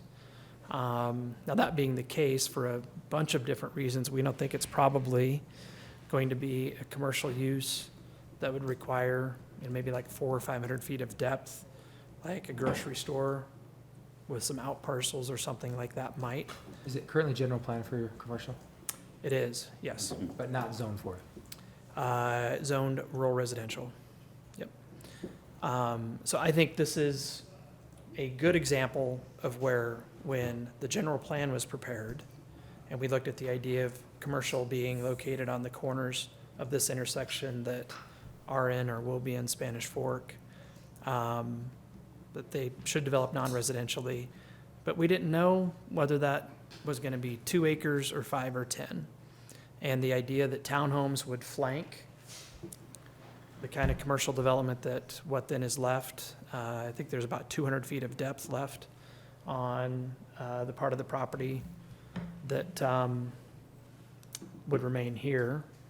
That probably would be like some type of strip retail development, maybe a couple of out paths with drive-throughs, parking behind, a number of different things could be configured that way. But I think it makes perfect sense to have that flanked, if you will, with something like townhomes. So that, I guess, is my way of speaking to the proposed zone change for the subject property here. Like I said, the applicant's made a number of adjustments recently. This proposal, I think, has come before you twice as a concept plan, where you've had a bit of a bite at the apple before. Nonetheless, this is the first time when it's been on an agenda for action. And the applicant has a presentation that maybe I'd let him walk through by way Question of for you first, Dave. a slideshow. What is this? Remember doing that. This is a home, right? This is Yeah. Two homes, 2 residential homes right there, and then a barn. Okay. Agricultural stuff. When did we see this before? I don't remember ever seeing this before. We did the general plan, but I don't remember. I remember the. Yeah, I don't remember any of seeing this either. plat. I think maybe you're talking about the one over by ALA. Maybe I'm just wrong. I could just be wrong. I thought that we had. There was several conversations with the development Maybe review that's committee. it. Yeah, that might have been it. And does the applicant own the commercial land also? Not the applicant, but the landowners here are all of it. And then we're under contract with the back portion of that. Okay. I don't know what we want to call the applicant, the landowner or the most likely purchaser. I kind of put everybody in the category of a So- proponent. This land, you own it now? Yeah, we own and the yellow, and then we would be selling the yellow to Arrive Homes if Okay. this was approved. Yeah, and these guys are not part of this right now. That's correct. They did buy some of his ground and then Right. it's all. Right. And a general question I have about this is that we have seen some examples of some pretty nice homes that have been able to go right up against commercial and look good. This obviously is going to be a main road, is now and will continue to be. There's a canal or a pipeline that extends that way. So I'm just asking a general question. What is the vision for the property that is here now and going down into here? Is the vision for that to be more high density or are we going to make some, are we going to, go into medium and then low density? So this right here, Scott Peterson has this. This is going into an R12 Right. home. It's actually going to be part of this plat too, I think, right? So he's got a few lots in it. Goes into the Sunrock portion of the Clyde company. Scott, it's part of the Sunrock plat, right? The Sunrock plat? No, he had to switch over. I think he's on ours now because everything needs a sewer this way. Oh, So I think you're Uh-huh. on ours now? You're on theirs. Okay, never mind. I went back and forth for a while. This Okay. right here, if you remember, I don't know if that came to you guys or not, but Salem City bought this. And Salem City's putting a PI pond there. They've worked that out with you guys. That will So service. this will not be developed, that Will not be portion. developed. It'll be a PI pond. And they have an access road out right here. So this is what's left over, a couple houses right there. I'm not sure what Dave would want Okay. to do out in the future. They can do what they want. Part of the history with this too, and are you ready for me or? Yep, we're ready for you. Go for it. So before I get into the presentation, a couple things. One, as far as the land goes, and Mike can speak more to this, when he did his annexation, I think he kind of presented this as this type of product. If he would bring in, I think you also committed to all this being, The other side of the street too. so they annexed the opposite side, it's commercial also. So he committed to both sides being commercial, but wanted this as a buffer. And that's kind of what we're proposing. A little bit about, I think all you guys probably know who I am and who we are, but Arrive Homes, we're, obviously based here on Main Street in Spanish Fork. Just a background on the history of us, we started I used to be one of the owners of Edge, but I sold out of that and started Rive Homes in 2013. We're basically a mass producer of customization. So you'll see we're the largest builder in South Utah County. I would probably, pretty sure we are. But our main experience is we mass produce customization, where we bring people in, they work with architects. We've got a dozen architects on staff. We've got a dozen designers on staff. They get their own of both of those, and they can take any of our plans and customize them. But then we work with them on that. So we did the Maple Mountain, the Maple Park. We've done Heritage over there, obviously. We've done High Sky, we're doing a bunch in there. Anthem West, obviously Academy Park, and you'll see Meadows. That's all of our normal customized product. A few years back, we started seeing what pricing was doing. We thought, well, we need to kind of diversify a little bit, because there's just so many more people that can't buy one of our homes. It's impossible on that range. So we've diversified a little bit, where our other side of our business is not taking a subdivision that we think we can do our customization on and just driving that price down and cheapen it as much as we can and cheapen all the elements. We still want to keep our customization and those buyers, but we want to provide something for other buyers too. So those, we just do an upper end, a little bit nicer than maybe most would do on either our attached, or we do some garden home type stuff. One of those was like our Anthem West over here by the Stake Center. That's kind of a little more of affordable subdivision we did, although it turned out really nice. So we started doing some townhome, and we're going to be presenting some garden homes. You're going to see those coming up in Leland, and we've got a big one going in Salem also. They'll have those garden homes also. So we're trying to match the buyer, because I don't know if you guys saw the article come out in Deseret News on Friday. Crazy.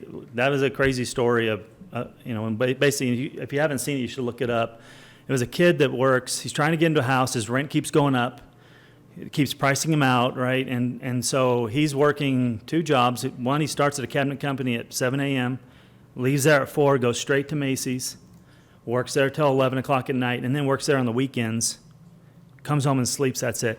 He's even trying to buy a home with his mom living with him and using her, and for her also, but still trying to debate, what do I do? I can't, like, these rates and pricing and everything is just pricing so many people out. So we want to be able to hit that side, and that's what you've seen some of our projects come through here. We haven't done a ton in Spanish Fork. About 20% of our business is a multifamily or a garden home type product, right? We do some 55 and older. Annie's Acres is one of ours, obviously. So we're just trying to diversify to meet as many buyers as we can and try to do the best look of that. We have about 100 employees at our that we have on staff, and that's kind of who we are. And just so you know, we're not the builder that is going to come in here and just always ask for density. We like doing the other stuff too. We just have to do a little of both, I think, for us to even have homes for our own employees, which a lot of our own employees, buy a home through us. And so, unfortunately, our normal home, our own employees can't even afford now, which is crazy, but it's unfortunate. So that's just a little bit of history of who we are. If we want to go into the presentation, and maybe you can back out of this slide here. So this corner, you'll see, I think what Mike's trying to do right now is a gas station side in that corner, kitty corner. I think Holiday Oil kind of had that tied up, although I don't know, they may switch over to the other side. But, there's thousands of homes being built just up the road from here, so it'll be a good corner for a lot of that commercial to, for revenue and stuff for the city. Good spot. Yeah, so opposite corner, and you're probably, obviously, I think you're part of the opposite corner over here. They have commercial on the corner of that one too, right? And then, you go from multifamily and then go into the regular residential. So we think it matches, kind of coming in from both commercial sides as a good transition into that. And then you can go ahead and start our presentation. Here's the product. There's a way to be, right? There's a bigger one. Right there. Right hand, it looks like. Oh, you want it? Okay. Yeah, so that's the commercial up here, right? Yeah. And then there's multifamily, some apartment here, and then townhome, I believe, right? And then it goes into single family. Yep. And then follows their single-family 12,000-foot lots, and we kind of do the same thing coming in from this side. And you've acquired this property as well, the Butler property? So Mike has. Mike has? Yes. Okay. I'm not the Okay. commercial guy. Okay. I'm the residential guy. Quick question for Mike, if it's all right, real fast. Mike, do you live here? No. But you own that? Well, you can't, there's you can see the property line right there. So Not- that house is not part of, That's not him. Okay. there's two kind of parcels there along the front. This one and this. Gotcha. So Okay. there's 3 acres of commercial land along the highway there. And then across the street, there's about 16 acres of commercial land right there. Has it, do you guys know how they feel about the proposal, by chance? And? Borders? I'm not sure. He's a Sorry. heating and air conditioning dude. Oh, yeah, for sure. He got the notice, called to inquire what it was about. We chatted briefly about location of the wall and landscaping, and then the setbacks, which we'll see on a slide in just a second. But I'd say 3/4 of the phone call was concerns about dust in the area due to the sunrock activities. Did he mention irrigation water that he's had trouble with? We didn't speak about that, no. Past these areas have flooded him. He was aware of tonight, and he wasn't necessarily, what was his? No, I don't want to steal Dean's thunder, but if we can pull up the layout. He was mainly concerned what would be adjacent to his house. Go to the next slide. Yeah, So his house, let me borrow that. it's right there. Sits right here. So when I explained the setback distance, the presence of a wall, and then you'd have landscaped areas before you even hit the first structure, he seemed less concerned. Okay. I think, yeah.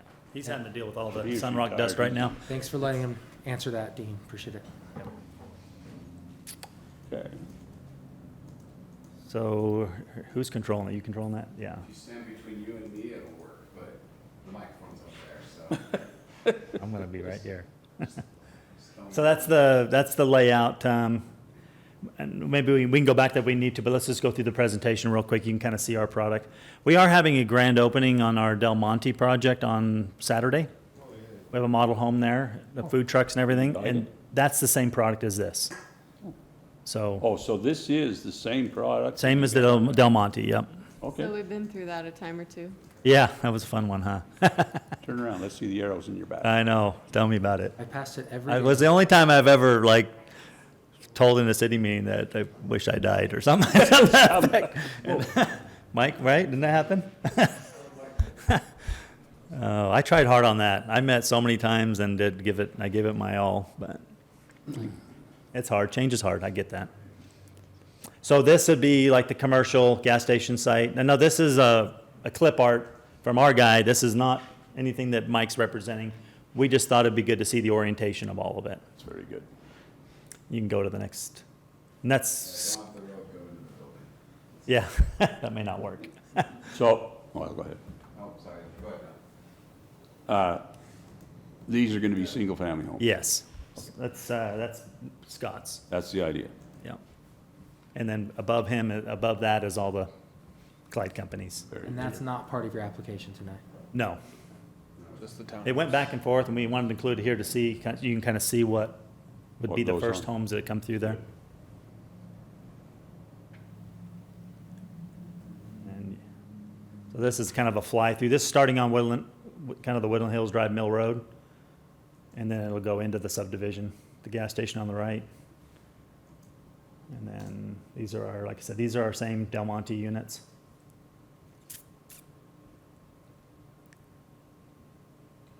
That's cool. You can plant mature trees like that right from the get-go. Yeah. Yeah, Well, it's cool. You'll see these, how many, we got the coolest sidewalks too. I don't know if you knew this, you guys are gonna have to maintain them, but we have stationary bikes. Like, there's a treadmill on there that they don't go anywhere when you're pedaling or you're walking. Oh, yeah. So as you see You have 'em here. pedestrians, they don't get anywhere, but they get some good exercise. That's awesome.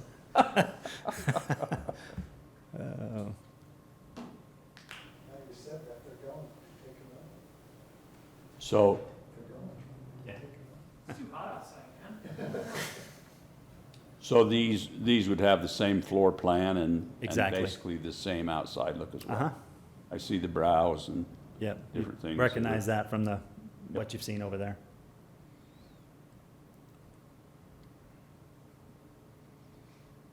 They'll have a There you playground and there's your guy, we got a guy in a treadmill. He's braving the heat. So this will have a Masonry. playground and a pavilion, stuff for them in the community. And we have a bit of open space before we enter to the single-family homes. I think that's kind of nice too, to have that little bit of open space before you hit Who that. will maintain the open space? It's all HOA driven, Okay. yeah. I'm getting dizzy. You getting dizzy? Actually, I think it's really, really great that you have that. It's nice to see. Yeah, one of our architects, that's kind of his background. I'm like, hey, can you put me together? I mean, I'd love to fly through this stuff and just for my own purposes. You're gonna see one on the garden homes that's gonna come next month. It's cool, because he goes into the building and through it, and it's kind of cool to see what it lays out like. Wow. So there's a bit of elevation up through here, right? Yes. Yeah, it goes up. Oh, That's where it goes up the hill there. To the houses, And then the reservoirs for. The PI. PI pond. And then you can go to the next slide. We can just buzz through this real quick. Just some still shots of it. Yeah, this is coming from the Scott's, right above Scott's house. Going this way. PI pond's on the right there. This would be the Salem PI pond over here. okay. Keep Up and through. I imagine they'll have to fence it. Yeah, Yeah. that's a them thing. They'll put a wall. It's a PI pond, it won't be a reservoir where people would come use it like. No, Spanish PI pond, yeah. Fully enclosed with a masonry wall around it, for sure. But when you're, sorry, Salem version, not Spanish one, because our PI one's a big recreation. Right, right.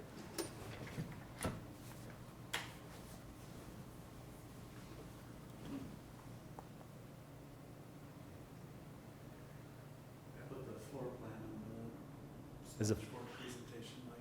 Yeah, and if we can put that on there, I'll go with the floor plans really quick. You've seen them before, but most of you have at least. No basements, basements? Basements, yeah. Finished square footage? Are they all the same or are there variants? No, they're all the same. I think it's about 2,500 with the basement. About 17, Sounds like a 3-bedroom, 4-bedroom? 3 bedrooms, and then they could do a 4th in the basement if they wanted to.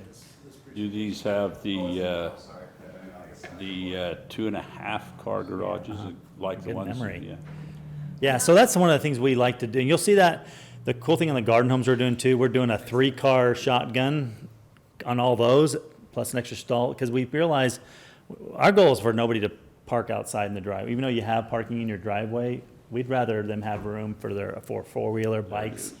So these have that wider garage, in order for them to, to store things here, but still be able to pull their cars in. Because that's the problem typically you find in most townhome products that I've seen is at least one of their bays is going to be taken up to store things. We have a basement here plus the extra garage, the extra half car of the garage. And then, yeah, you can see the 3-bedroom. This shows a recreation room, which some can do that, or we can do it as a 1-bedroom down there also. So you've got the 3-bedroom with the master kind of suite. It's a really big master bedroom. These Each feel unit's- really good Each unit's inside. for sale. It's for. These are for sale, yeah. Yeah, that's the floor plan of those. And like I said, if you want to, you can swing by the model after. You can come on Saturday, or you can swing by after if you want to take a look at kind of that product and, How is your pre-solds done on that? so we don't release until after framing and four-way. We just released 3 building. The market has slowed, that's for sure, with the rates. We were sold out, but right now there is some units of the new release. We'll see what happens. It's a lot slower right now with the rates go moving up. So I think that's going to be an issue in the future with all this stuff. Isn't it? Yeah, it's too bad, but it's the world we live in. Okay. I'm concerned about like the guest parking or parking where, like that's. a good question. It's not a lot of guest parking. What is your parking numbers? So we have I think we're at what's this require for? 27 stalls, but 100 parking in the garage. Right Two there. per unit in the garage. And are you're, 27. And we tried to space those around here, so they're close by buildings, right? So that would be the guest parking. And then these streets are like your home. What's nice about this layout, when you turn them, you lose all your parking because they're all driveways, right? There's no parking on the street. These are nice because we've turned them, that you just have the, driveways with area in front of it too for your house. I'm sure your guests come and park along the street, right, when they come visit. Although some of mine seem like they pull in my driveway, I don't know why, but park and block my garage stall, Just like, when you wanna hey go guys, I need to get in my garage. Move your car. This hammerhead right here, what is that? So we had to have a turnaround because of the length of the building for fire, so that's to code as far as what that turnaround is. And then we wanted to have that, kind of the close parking for these two. I don't think anybody's gonna drive over to the pavilion, but in case they did. And we did some traffic calming too, is one of the comments, where we have a crosswalk here, and then we have this as a narrow thing, just for some traffic calming. I think the traffic calming is gonna be the road layout too, right, when you come, and you have to make right-hand turns, so I don't think we're gonna see speeding cars on this layout anyways, but it does. Connection to the park too, right? Yeah, yep, so now they can, from the sidewalk, go straight over and go to the park through a crosswalk. So Shauna, does that answer your concern about parking, or do you? yeah, I guess there is a lot of on-street parking there. Or 2.5 garage. Yeah, and that's the thing, I mean, I totally, believe me, like, I'm a parking guy too. I hate it when there's not enough personally, and that's kind of why sometimes we'll turn these units that way, or we'll just provide more, and, it's kind of we feel good that we've done, that's a garden home product you're gonna see too. It's nice because it's they're spread out so much that it allows so much street parking also. You kind of get that benefit. You don't have 9 million driveways and 9 million garages you're looking at. This gives you a great streetscape, plus it gives you the addition for the parking, which is, I think, a good way to go, in my I've opinion. actually kind of changed my thoughts about on-street parking in the last probably year, and I'm more of a fan of on-street parking. But again, there's still that winter parking on street ordinance. Yeah, overnight, for sure, yeah, I mean, So, Yeah.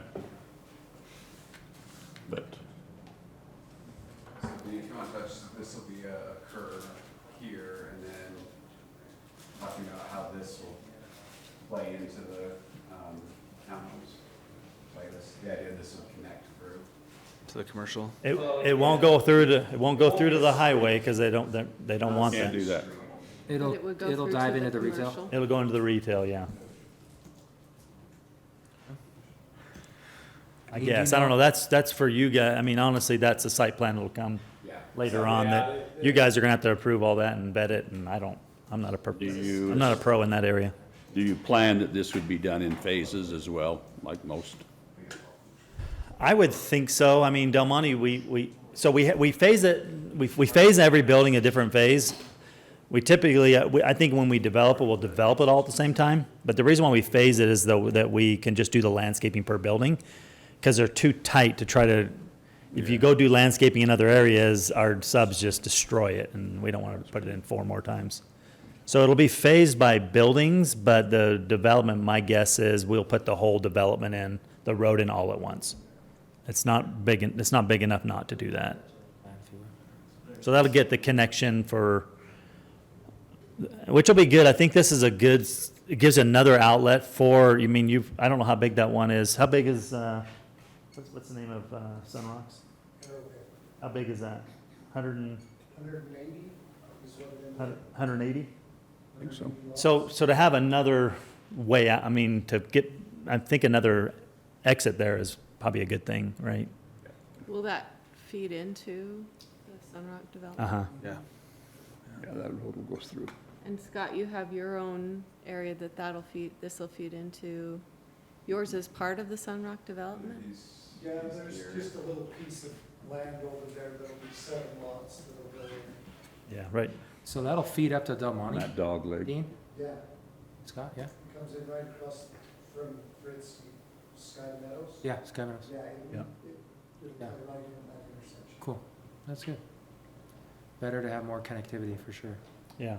Sure. The other thing too, the reason why Mike approached us too is we're gonna bring utilities, which will then allow the commercial, it'll make commercial feasible to go after that. So I know he's anxious to kind of get us going so that, I mean, that's why we do it all in one too, because we need to bring him all, we'll want to bring him all of his utilities for the corner, but also for across the street. That's one of the reasons why we are sewering it, so we can get enough depth to get across the street for your commercial across the street also. Across the street on the other side of To the east side. Main Street. Yeah, this is all slated for commercial also. Top golf. And so sewer will all come here and go down the road here. Correct. Water will tie both ways. Water is here, I think, somewhere in the road here, but it'll also tie into, it'll loop into here also. Okay. So we have a public hearing. Does anybody have any questions before we go into that? Yes, but mine's probably more for staff, unless Dean wants to take a whack at it. One of the conditions of staff is that the applicant dedicates the west side of Street 2 to avoid a nuisance strip. Someone want to explain that to me? What was, Is it just so they have a park strip and sidewalk, or what do we? This is gonna be a PI pond, and so if Dean retains ownership, because this is not right away over here, Uh-huh. at least not all of it. So then Dean would own, so this would be city right away, and then Dean, and then this. And so just. A buffer? Say, give it all us, and then when PI pond comes in, we can do what needs to be done for the whole thing, You'll- instead of having Dean being like. you'll work with Salem City on the, whatever they do there, right? And how that layout is, because we don't know what it is yet. So we'll give it to you guys. You guys can work with the city when they bring their plan in or whatever. Gotcha. Very good. Those guys are really hard to work with over there, but Are they? no, it's not too bad. Thank you, Dean. I don't know, I mean, I Pretty mean, nice it to depends you how you on ask, right? Okay. Well, then with that, we'll open it to public hearing. Is anybody here to speak to this? Come on up. Okay. Go ahead and come up to the mic and state your name, and then go ahead and jump in. Tom Silva, I live on Barley. I was affected by the last proposal they did, the Del Monte, the things that you said were so wonderful and great, the garages are so big and so forth, that they actually aren't, and there's no parking. But I got two questions. We're creating the same problem what we did here, is on Del Monte, coming down, we have a turn-in that goes into all those single-family homes. That's too close to the light, and we've had that same problem. Are we not going to have that same similar problem here? So eventually, all this behind this is all going to be developed, according to the city plan. So are we going to create the same problem, putting another access into residential with the same problems again, having all the cars filter out onto the main road where they can't go anywhere? Because you're doing the exact same thing that we've already established is a problem. One of the things that he brought up, Dean did, which I find very offensive, as well as, I'm sorry, Shauna, you did too, when we went through the Del Monte, the people voted no. We were considered a mob, stated on the city council, publicly on the TV, with everybody to see. The people you guys represent, we were stated as a mob when we came in and fought against this. I'm okay with this. It's far enough away from my home, but again, you realize we voted you guys into office. You represent the people here, the people of Spanish Fork. So when we come to another public hearing and you guys kind of joke around about different people, maybe you got to realize that some of those people that you've stated publicly, it's on your TV, it's recorded as a mob. We could be in that same place. So you need to realize who your people that you represent, you actually truly represent them. That's a problem that I see with this.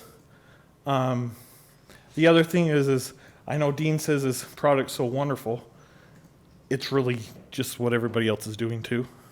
the 3-car garage isn't truly a 3-car garage. It's not even 25 feet. I've got a 2-car home. I've got 25 feet. These aren't. To put 2 cars in it, 2 trucks, 2 vehicles, you need a little bit bigger of a garage. So, So- let me clarify with you. What is the dimensions of the garage on these? Let me just clarify with you. Is your concern that this access is too close to the intersection? No, the road coming out to the main road, because this is coming out to the main road. Main Street's over here. Yes. How far is that distance between there and there, coming in? I gotta check the site plan. And then is your other concern that Del Monte doesn't have enough parking? But didn't he say no one lives there? Del Yeah, Monte. they haven't sold, have you sold any Del Monte townhomes?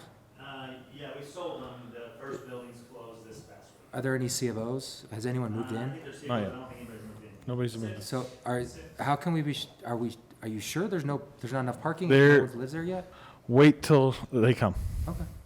That's, But that will be another concern another day. I'm just worried about the closeness. Again, we're doing the same problem we did. We are Closest to current. the intersection. Yes. Can we Thank you. spread that out more? Because that is a huge concern we've already had once. And prior to this.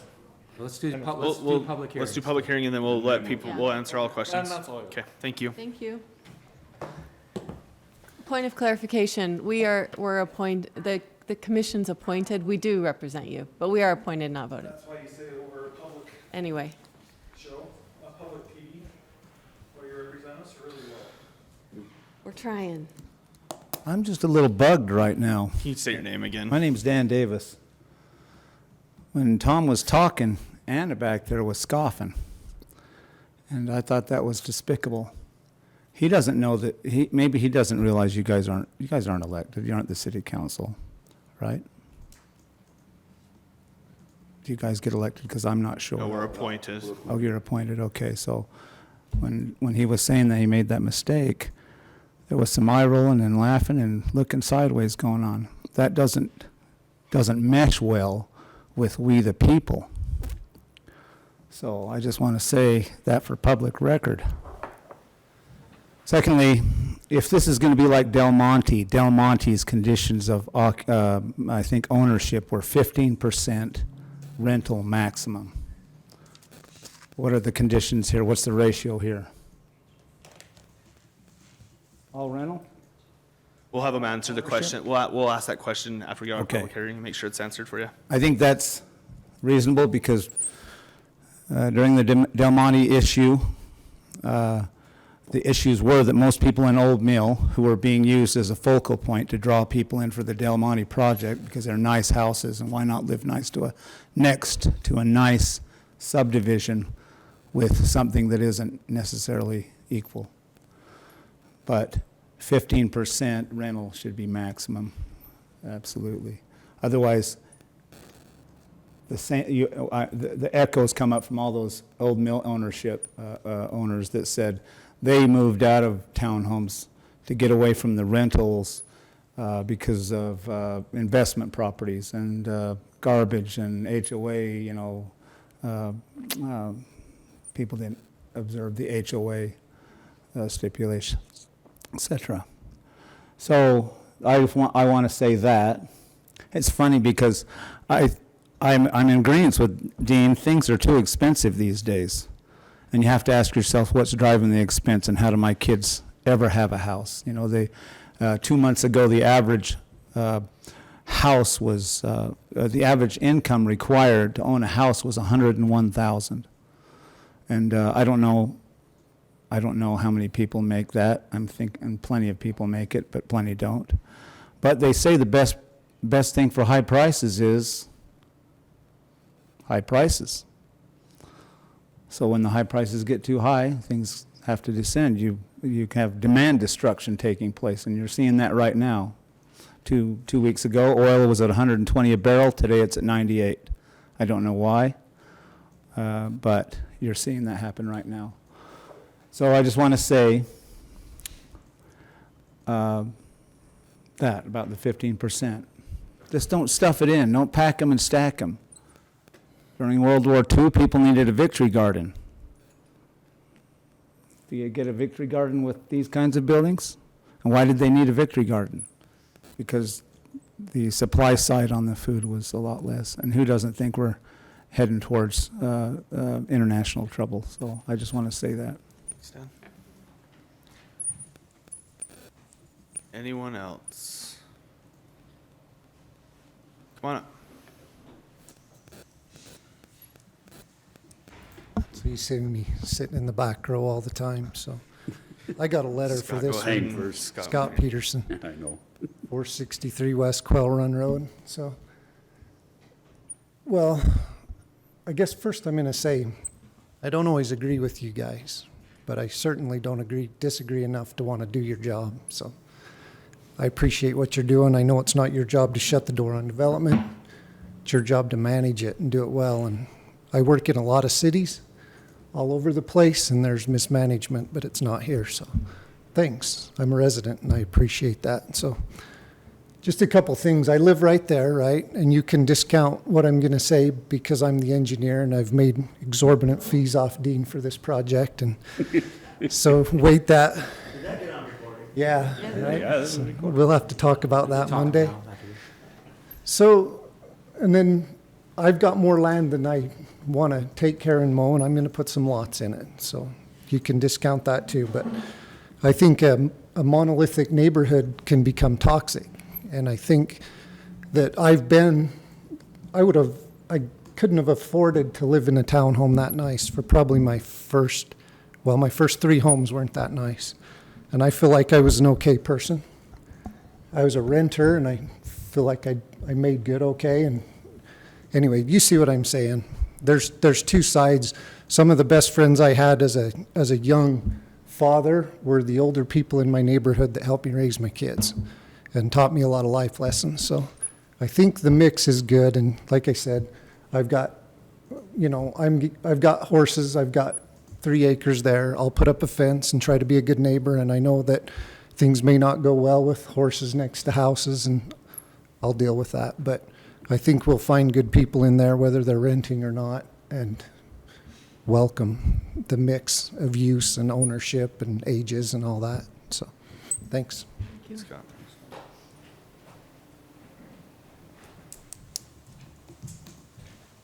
Hi, Jackie Larson. Jackie. Commissioner Mendenhall, this is not a direct question to you, so no pressure. Where's the water coming from? And I guess how many shares of water were brought in with this? And is there enough, I guess? Thanks. Thanks, Jackie.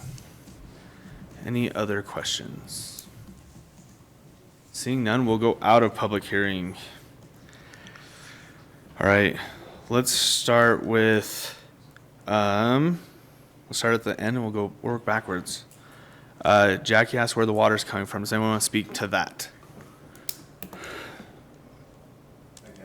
Okay, Mike. Well, I don't exactly, I haven't seen what's on your property, but there's certain water the city can or can't take, just because of delivery location. Some are too low, some are high enough we can get it into our system.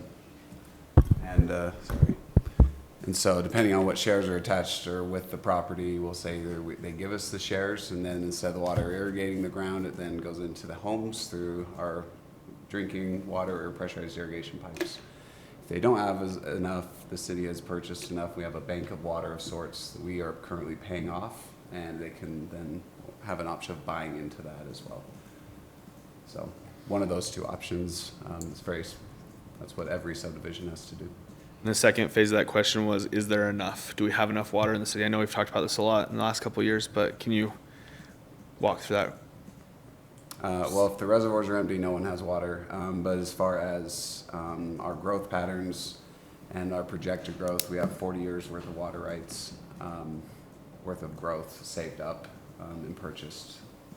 So we're fine in that way. 40 years worth of projected growth water, or 40 years for the growth that's currently exists? We plan to have this come in. Okay, got it. Does that make sense? Yeah, so 40 years worth of water for what you Projected believe growth. will be developed over the next 40 years, as well as what exists now. Correct. Got it. So we have a consultant that does a 40-year water plan, and it looks at our water rights we have today, water rights we expect to come in from certain places. One we bought, a huge amount that we bought several years ago, and with that, paired with the growth, we see if we have enough, and their amount, it was over 40 years at a certain point, we're right around 40. How often is that looked at? That's a good question. 5. As needed. As needed, say Well, 5 years. And would developments be approved if there wasn't available water? Of course not. Right, they wouldn't. We will never know. It's never a guarantee. Serious and not confident about Spanish Fork City's water supply. We will never know. We will never know what. If there'll be enough whether water? there's adequate water for development. You know, just given what surrounds us and how water is used with agricultural uses, and what we have, I mean, a 40-year supply, tens of thousands of acre feet. Brandon's asking you to come to the microphone and explain that again. And state your name. Sounded like you said. We heard you. We're approving developments and we don't know if we have water. That's what it sounded like. But it sounds like, I don't think you meant it that way. But it sounds That like sounded opposite of what you were engineers- trying to say, I think. Hopefully you guys understand, right? Right. Come on up here and explain it. You The amount can't- of water that Spanish Fork currently has, both on the books and access to in the form of actual obtainable, wet, drinkable, usable water, is enough to certainly outlive our current growth pattern and everybody that's in the room right now. We're talking about many, many decades of water to supply growth, and as we grow, we add to our water supply. Every development that gets approved provides water to meet their needs, so effectively, we're always staying ahead of the curve. Now, other communities don't have the same type of water on paper, if you will, that is rights to water, the same access to actual water as we do, and they might not have the same policies in terms of requiring water to keep pace as they continue to grow. They might be in a different situation. Spanish Fork won't be. And frankly, that is a tribute to people that served the city long before we were around, with the exception maybe of Mr. Mendenhall. He knows what I'm talking about, though. Previous city councils did an outstanding job of looking way out into the future and securing both water rights and access to water in a way that is very unique among communities. So that's why I don't think we won't see a day when Spanish Fork City has to ask a question about whether there's adequate water to serve any of the kind of development that would be contemplated. Thank you. Thank you. Okay, and then there was 2 other questions, unless other people have other questions on here. One was the width of the garages, and then, actually, I guess there's 3 questions. Maybe we'll do the first 2. Width of the garages, and then 15% rental maximum. Have you set that? Is that something that you've looked at? We haven't set that. And just so for Tom, I'm one of the most non-confrontational people you'll ever meet. I think I've treated everybody with respect, and I hope I've treated you that way. And Dan too, through the whole process of, it was a pretty, obviously a tough meetings at times that I had extra meetings of whatever needed to try to answer as many questions as I could for the residents, because I know that change is hard, right? And it's their community that these are being built in. I totally understand that. The width of these units are 26 feet wide. They're not a 3-car garage, so I hope that was never stated. We just thought we had an extra storage area of a half car. Most of these end up in town at 20 feet wide and, or 22 feet wide, and those are a little harder to get that extra storage. And when you have to load them from the front, your garage is 20 feet because you got to put your front door takes up part of that frontage. So that's why we turn these and load them the way we do, so that the entire width of that pad has access to that garage, which makes our garages bigger than all of our competition, as far as I know. I mean, so hopefully that answered that. The other item too, who took the? Dave probably walked off with it. Dave? I think you were, you kept pointing here, so this is not coming out to this road. This is the one that would be the one you're worried about. So this was set from us. This is a county road. This is the location the county has given us, that this is where we want the road. That's on their. What's the space between there and the Intersection. 160 feet. What's the space on Belmont? 150. 140. So hopefully that answers your question there. To It's not ideal. but from staff, it's not, we don't love 260, we like more, but given where it is and it goes around a curve. Yeah. If we move it west, that curve becomes a really big issue more than spacing. You can only see cars that way. If it's around a curve, it becomes. And it's better, I think the ultimate thing too, it's better here than this is just not, I mean. This with that- road curves here. Yeah, there's a little bit of a curve as it comes If we out. put the entrance here, then you're- you're subject to a car coming around the corner. Yeah, you got a curve there, and that's why the county wanted it there. We could, I mean, it wouldn't fine for us to lay it out the other way, but this is what the This county. is safer. According to the county, yes, and, yeah, that's, and, I don't know. This is a unique situation where we don't dictate that, and we're not working with UDOT. It's a county road. So they've been very clear about where they wanted that driveway located. We asked ourselves the same questions that are being discussed now, and this is the best that can be done, given the county's direction and just the reality of the site. And this road dead ends up into your future cul-de-sac, Scott? Not a Or does it carry cul-de-sac. through? It goes all the way through. Connects to Del Monte eventually. And then the other question, or no, you answered that question. Did I miss any questions? I'm just wondering, with that close to the intersection, could it turn into a right-in, right-out? Or is that too much of a problem for people wanting to go? I don't know. That's, to me, that's a hard turn too, with people going left. Yeah, I'm not sure. Come on up here to the mic. It won't initially. State your name. So as we work with the county, initially it won't be a right in, right out, but they did say that they'll decide sometime if they want to put a median in the middle of the Woodland Hills Drive. But that's nothing that they foresee anytime soon. I would hope if they do that, they would have at least a dedicated left in, because that, a lot of the residents will be coming off of I-15 and take Woodland Hills, and it'd be a shame if they couldn't turn left into their house. I mean, that would be awful. Yeah. There's a safe way to do it, and I hope that when it develops, it happens. Is there any way to put something in writing for those type of things? Because I agree with 100% with you, and looking at residents, is there, or to ask that question to the county? It's a county issue. The problem is the county dictating what's gonna happen. We can't dictate to them what they do. They dictate to us. County government doesn't really like it when the city government talks to them about what they should do with their roads. Will the county ever have a public hearings as well? They do. Sure.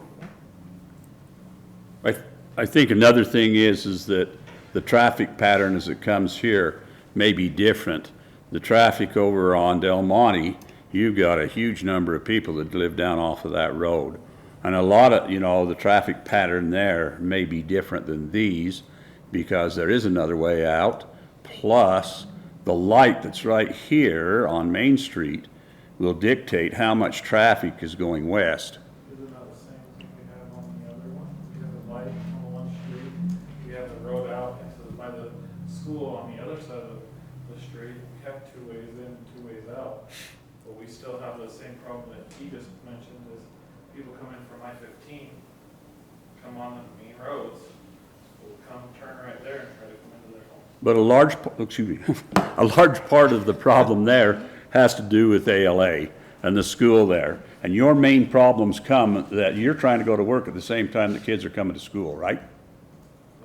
And, They're still gonna affect that same road. well, traffic will be affected no matter where they go, but, that will mediate it some. And I'm not saying that problem will not come. I'm just saying that it's hard to plan for every contingency, and especially for something that right now the city doesn't control. For the first accident, I'll remember that, when that happens, I hope we can say, you guys plan for it. Mike, I do have a question. So if this does become a problem, if and when, I guess would be the question, how do we petition the county to change that, or to consider some of the things that Joseph is talking about that we're talking about here? We work with Richard, and we work with them all the time, so it's very open dialogue. We can have that discussion and show them action reports. And I believe, do we split the response to these accidents, Dave? I can't remember that. We wanted to avoid splitting that. Right, so it's one or the other, I can't remember. That one, that's about. So if a citizen is, With UDOT on action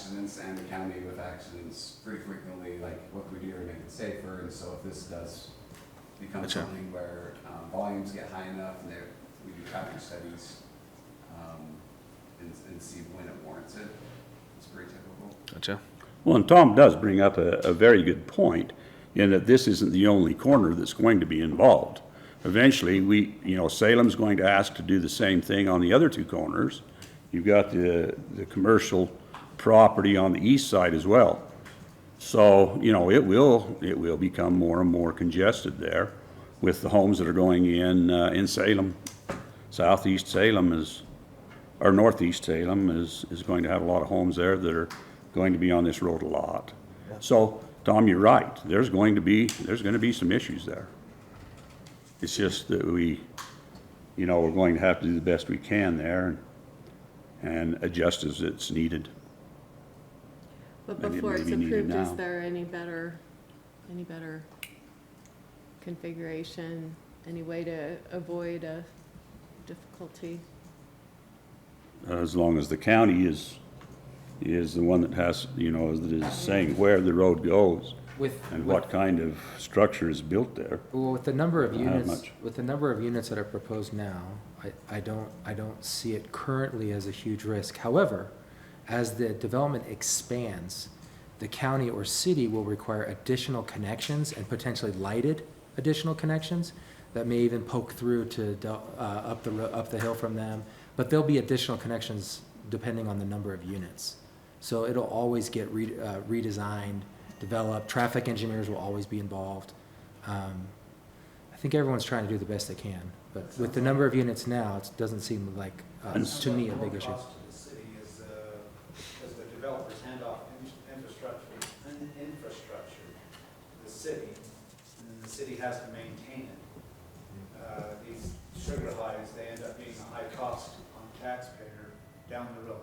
Yeah, that's a good question. So in our code, we account for that with impact fees, and we reassess those annually. So we're supposed to be cognizant of that and requiring fees from the developers for long-term maintenance. I get that, it's just. I think all of our road improvement, Dave, isn't all our road improvement like this it'd be on the developer's shoulders to do that road improvement, right? Yeah, and as That was wouldn't be a mentioned, city cost. When the roads are constructed and dedicated to the city not only maintains the roads, but water lines, sewer lines, and all of that type of a thing. This type of development, hands down, is among the most efficient for Spanish Fork City to serve. This costs a fraction per home, what it costs to provide service to a home on a 12,000 square foot lot. For reasons that I think are pretty obvious, right? Like the amount of linear footage per utility per home here. Again, it's a fraction of what you would see with a single family home development. So this is probably something still that the city subsidizes. We do most residential development. That's why sales tax is important for us. But we subsidize this much less than single family homes on big lots. Do you have any comments? No, we. Does anybody else have any discussion. comments? We're out of public comment, aren't we? Oh, I guess we can talk about that in our comments. One of the questions he was asking was about percentage of rentals that were allowed in Del Monte was 15%. Is that ring true, Dean? Yeah, I think Okay. Del Monte's 15, I believe. Is that something that we feel passionately about one way or another? I feel like there probably ought to be something in the HOA, in the CCNRs about the percent that can be rentals, but. I lean the other way. I have a hard time I have a hard time acting on behalf of the government, telling a landowner what to do with their properties. And if someone wants to rent there, that's on the landowner, and that's on the landowner to market it. And if no one wants to come and rent there, then they don't want to come and rent there, and maybe he has to figure it out. But I have my personal take is I have a hard time acting that way as the government. That's my only issue too with that. I mean, I get that, and the only problem with that is you're saying, okay, this person, it may not be the perfect time for them to sell, but they can't rent it, and their family may grow up out of it, they may have to move. We end up putting a pretty big burden on that homeowner, and it's their home. They're the ones making that mortgage payment and paying for all that. I don't know, I know for instance, my kids bought up in our project that showed you guys before up in Lehigh. They ended up keeping theirs up there because they wanted to keep it as a rental. They moved down here, they didn't want to sell right now. And for them, it's a great form of home ownership. They've got great families that you wouldn't even know the difference between them or the one that moved in there. So, I don't know, I'm a little bit with Joe on this, that it's kind of hard to say, you know, everybody else can go rent their house out. I mean, all you guys can rent your house out, but you can't rent your property out because we want to limit that. And I don't know, I don't think Dan would be for the government telling you what they Another reason is because I feel like the city has done a really good job of making sure the elevations are beautiful, and the square footage is 2,400 square feet. They're 3-bedroom. We're not dealing with. These are high-end townhomes.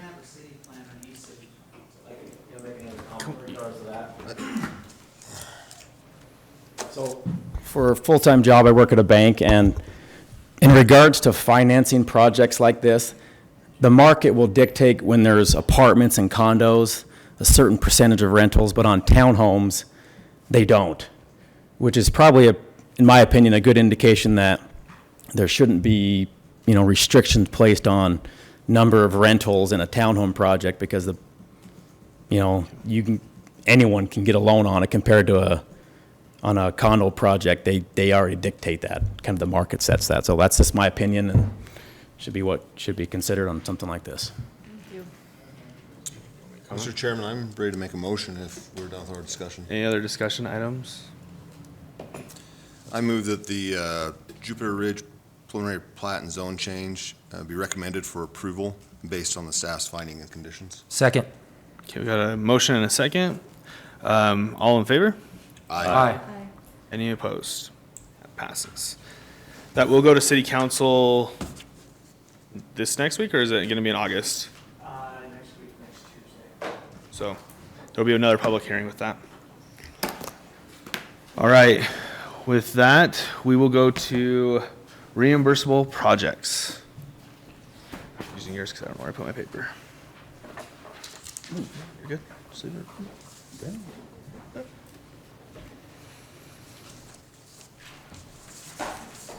We went out of order, now I've misplaced everything. Who's taking this one? This would be none other than Michael Clark. Okay. The next few items. Oh, we listened to Michael a little bit. We'll go quick. Because I know how much everyone loves this stuff. Yeah, I'm fine with there. It's a good thing I had a,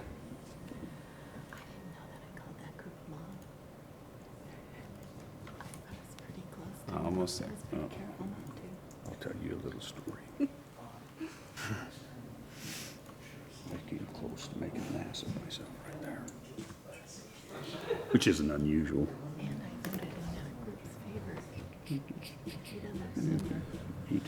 Okay. We try and be really cognizant of what our impact fees are, not only comparison to other cities, but making them real, making them what they're intended for, not just have a fee to have a fee. I worked with a lot of cities that had a fee just to have a fee, rounded to $1,000 or $2,000.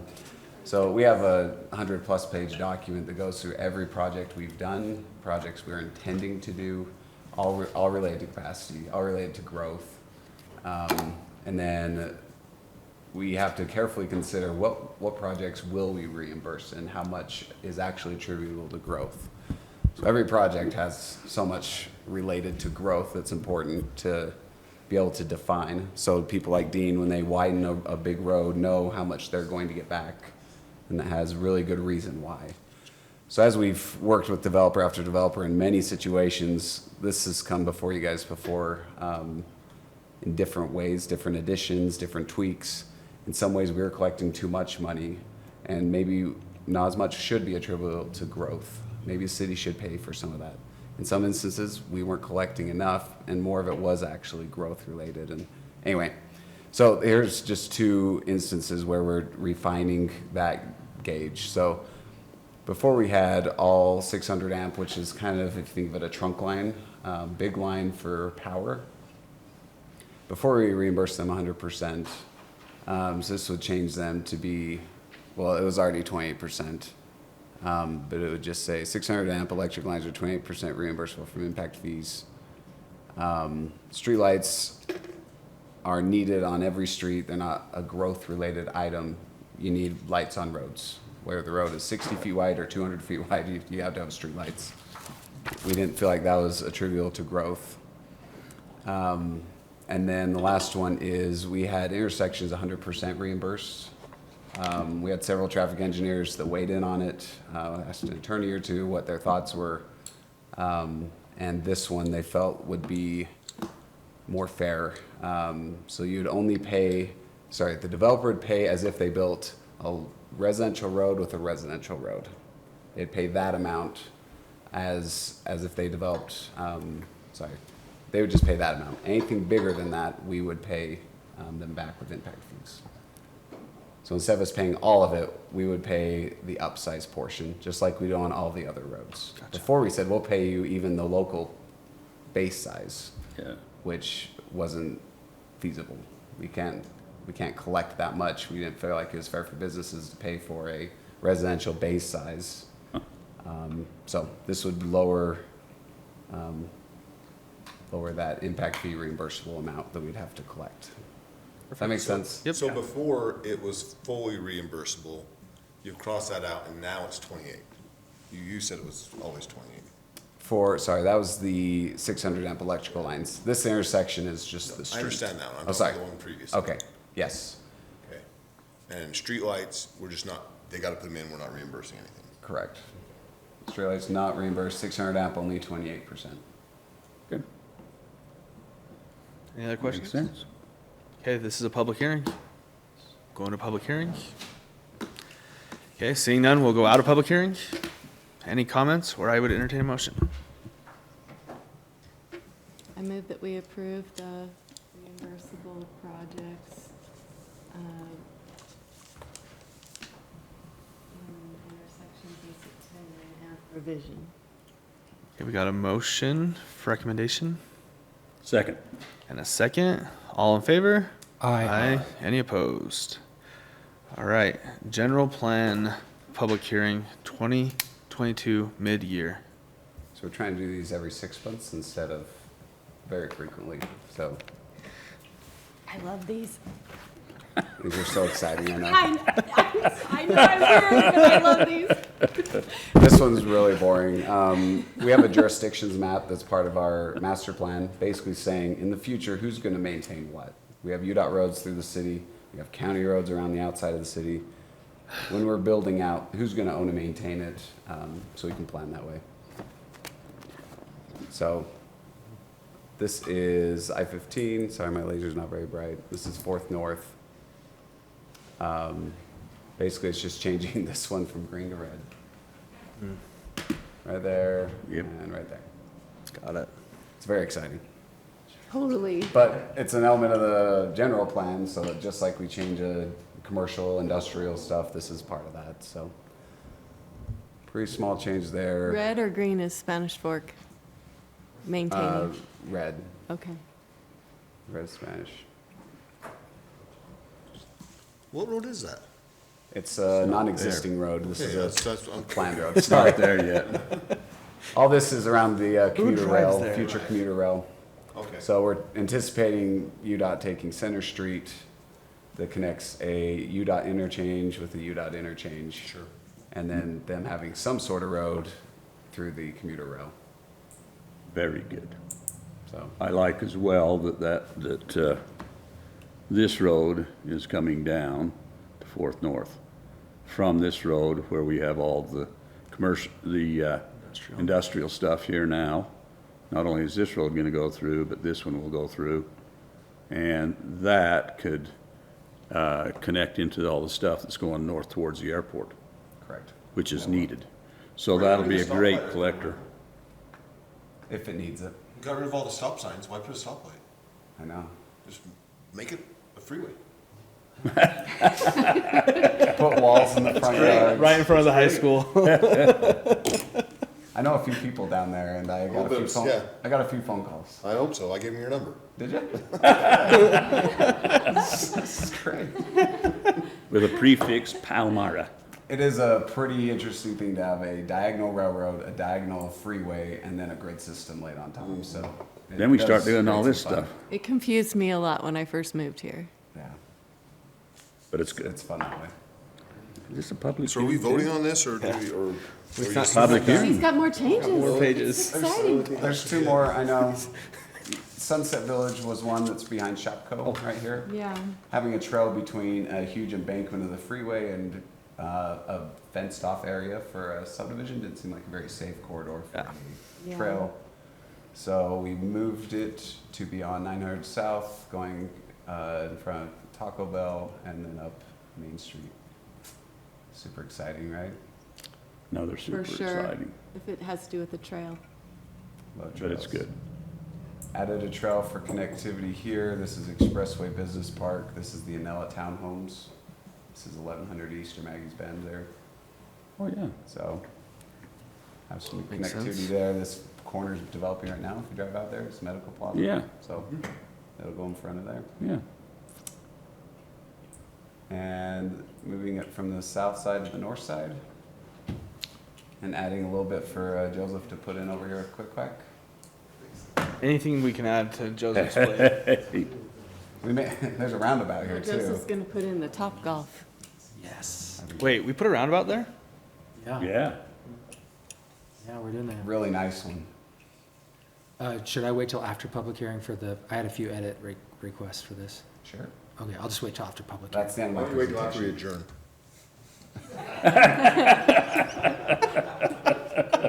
Just public hearing.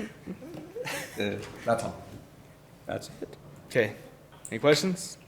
Okay, it is a public hearing, so we'll go into public hearing. Seeing none, we'll go out of public hearing. I move we recommend approval of the 2022 mid-year transportation element of the general plan. Second. All in Third. favor? Aye. Aye.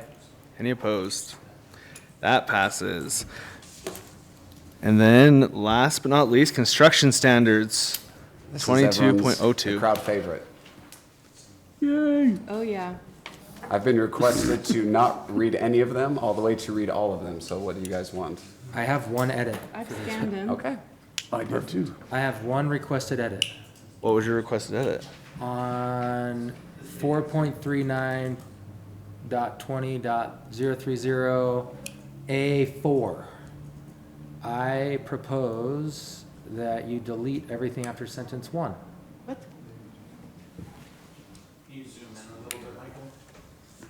Oh, this isn't our requirement. This is UDOT's and Oh. Railroad's requirement. It's We're like just- you're building an intersection near a railroad. I'll give you I think some. you should recuse I'll give yourself you- from this I'll give you guys some, well, that one's Let's hear- done, let's so this hear would not that. affect that, just so you guys know. Your best. Yeah. This doesn't matter Because this is for any of that. railroad. But I don't want the city to punt their own authority and their own deference to UDOT and the Pacific Railroad when they don't have to. Because we know how fun it is to work with the Pacific Railroad on the Spanish Fork Parkway connection. So I want the city to maintain and preserve as much authority as possible at all times. Makes sense. That makes sense. Seems less self-serving. Is this a I thought I should follow with that. Maybe I should have led with that. Is this required by the law to add this? From what I understand, that's what they would require, is a diagnostic. Bon, I don't know how much you know about it. This is more Jared's specialty than mine. The railroad has got to be the most ornery. If that's what the railroad's gonna require. Well, but hold on. Nobody Let's- steps in Let's be front of the clear here. railroad. 4 has nothing to do, with the way it's currently written, has nothing to do with the railroad. With the way it's currently written. If you meant to have it be like 3A, then that has something to do with the railroad. But But- currently, under 4, all it has to do with is when a driveway shall be constructed within the following distances from an adjoining street, right? So, no access shall be allowed within 250 feet unless authorized and approved by the DRC. Just full stop. And if the 'Cause- railroad's 'cause gonna require it, it doesn't why have do to we do wanna anything, have it? again, it doesn't have anything to do with the Yeah. railroad. Unless it talked about specifically about the railroad in the heading of A, then it would, but it doesn't. So it would need to be 3A if we're talking about the railroad. Sure. That's my only edit. Everything else looked great, Mike. Was that a motion, though? I think you said it No, in a motion. Oh. because I don't know if it's public hearing. I was just telling you guys my only edit. Yeah, we went out of public hearing. Did we do public hearing for this one? Yeah. I don't think we've done it yet for this Oh, one. Yeah, we did. oh, okay, we're going to public hearing. Oh. Go out of public hearing. He did, he took a breath. There was a breath, there was a period there. A head nod. Brandon, did you want to speak to this? Okay. Just give you that opportunity. Okay, any, I have one question. I think that Joseph brings up a good point. Do we throw in something there that we really don't care about? In other words, if that is going to be a prerequisite to anything being built within that 250-foot right-of-way, I mean, isn't it a given that if you want to build something there, go talk to Denver, Rio Grande, and they're tough, man. I have never seen any government agency or anything else that's any tougher than the railroad. not even the water? Not even the water, man. These guys are just, their Man. first word is no, and you've It's like got you're to, swearing up here, John. Wow. you guys, I think Spanish Fork City knows that when you've tried to get access across the railroad for, Spanish Fork you know, Parkway. yeah, I mean, it's just really, really, really tough. So if that's something that makes it easier for people to know that they're going to have to do that, I guess that's why it's in there. Other than that, I guess leaving it in there is for that reason. So that people know if they want access anywhere, they're gonna have to go to the railroad, I guess. Is that why it's there? Yeah, that's what I understood. Jared put it in Okay. for that reason. All right, well, All right, well, I would entertain a motion. Oh, really quick, is it supposed to be 3A by chance? Or is it still 4? Would you like them to? Because if it has to do with the railroad, then 250 feet of the railroad, that makes more sense. Yeah, you may put railroad after 250 feet of the railroad right away or something like that, so it specifies. Or make it 3A. Because the heading is driveway and intersection location, and it doesn't have anything to do with the railroad. So if I'm the developer, right, or a landowner, and I want to come develop in the city, if I read that, my reasonable interpretation would trump your interpretation. And mine would be reasonable, it just has to do with, I would feel like if there was any intersection and I wanted to have access within 250 feet, I have to go talk to UDOT and the Pacific Railroad, which doesn't make sense. I don't know, and then maybe Right, that's, so then your and maybe deduction- that's why my interpretation wouldn't be good, but, yeah, I think you might mean it as 3A, is my idea. it's, Honestly, it can just be a continuation of the Sure, we do that too. Yeah, you could, yeah. Do you wanna- Great suggestion, by the way. You can also put Well, from the railroad right away after that occurrence of 250. Okay, Just to clarify it. so I guess my motion would just be look at it and do what you want. do you want to make that motion? I move, we recommend approval of the construction standards as amended with the caveat that the staff and especially the amazing attorneys, that's right, look at subsection 4 of 4.39.20.030. That's it. Okay, got a motion? Second? Okay, all in favor? Jackson, Aye. amazing needs to be in the. And then, any Aye. opposed? Okay. Any other business? Dave? Brandon? You know me. Dave. Always good for other business. Oh, I thought we did that Especially when beforehand. It's not even 9 o'clock yet. Come on! Todd. I knew we should. Dude, I just scoured the building looking for a freaking If Coke Dave's gonna be Zero, speaking, and I there might need to are go out to my truck to get the beverage on. none out. You know where there are some? Move to adjourn. What the heck? I'm not Yeah, kidding. can you believe that? If you're looking for a Coke Zero, how long is this other I business? get like 400 steps looking, but Then I need to have a 5-minute recess. I can be 5 minutes. If you can be 5 Okay, minutes, good. I'm good. Michael, start the clock. That's a- Michael, that That's clock a got started. thick piece of paper you got there. I'll up it from 3 to 5. That's all he's getting. If that's your paper, you can keep it. To start with this, and I wish I it couldn't was find mine. I couldn't find mine either. better defined already, but it's not. We hosted a training late last summer, actually, I think it was early last fall. Right. A bunch of planning commission groups from other communities came. I thought it was outstanding. It was. At the Oaks? At the Yes. Yeah, the Oaks. connectivity one. It was a good one. Yeah. You guys I represented. learned a ton that meeting. Very, very Yeah. well. And some great team. Payson's taking the lead on it. So we have high hopes that, Do they require a passport for us to enter? I don't know what that whole procedure looks like yet. Okay, do. just let us know. Yeah. I wonder what the fingers crossed Plenty was of about time. that. They haven't zeroed in on specific That was good, dates Vaughn. yet. I heard that, that was good. But the last week in September is kind of what they're kicking around. I think the 28th is a Wednesday, the 29th is a Thursday. Those were two dates in particular that they had in mind. So there's that. At the Gladstone Golf Course, but Frankly, I hope that's where they have it. I really do. I don't know what kind of facility they have there. tournament, winner take City all, Park. Yeah, there should be a four-man, tournament. four-man woman scramble. Yeah. Let's do it. Okay. You've just ruined, hopes, appropriate hopes for the night. I'll bring the drinks. Yeah, right. You got it. You're playing. You're playing it. Have I ever played? Last week in September, I'll send you the dates, and if you can make it, great. I said dates. Mini golf. It'll be one date. The city council, we've had one council person in particular that has talked about scheduling a joint session. October is kind of when we're looking at for that, and that's not with the intent of putting it off, but we are wanting to get started on some type of a general plan update process, probably not until December or January, and that's partly because of when some funding will be available. But with that in mind, probably a good part of the meeting that we'd hold in October, specific date yet to be defined, would be to talk through the scope of that project and to make sure that you and the council are on the same page in terms of what we should expect of a consultant and what we should expect to get as a final work product. So just a couple of things to keep in mind in terms of some future meetings.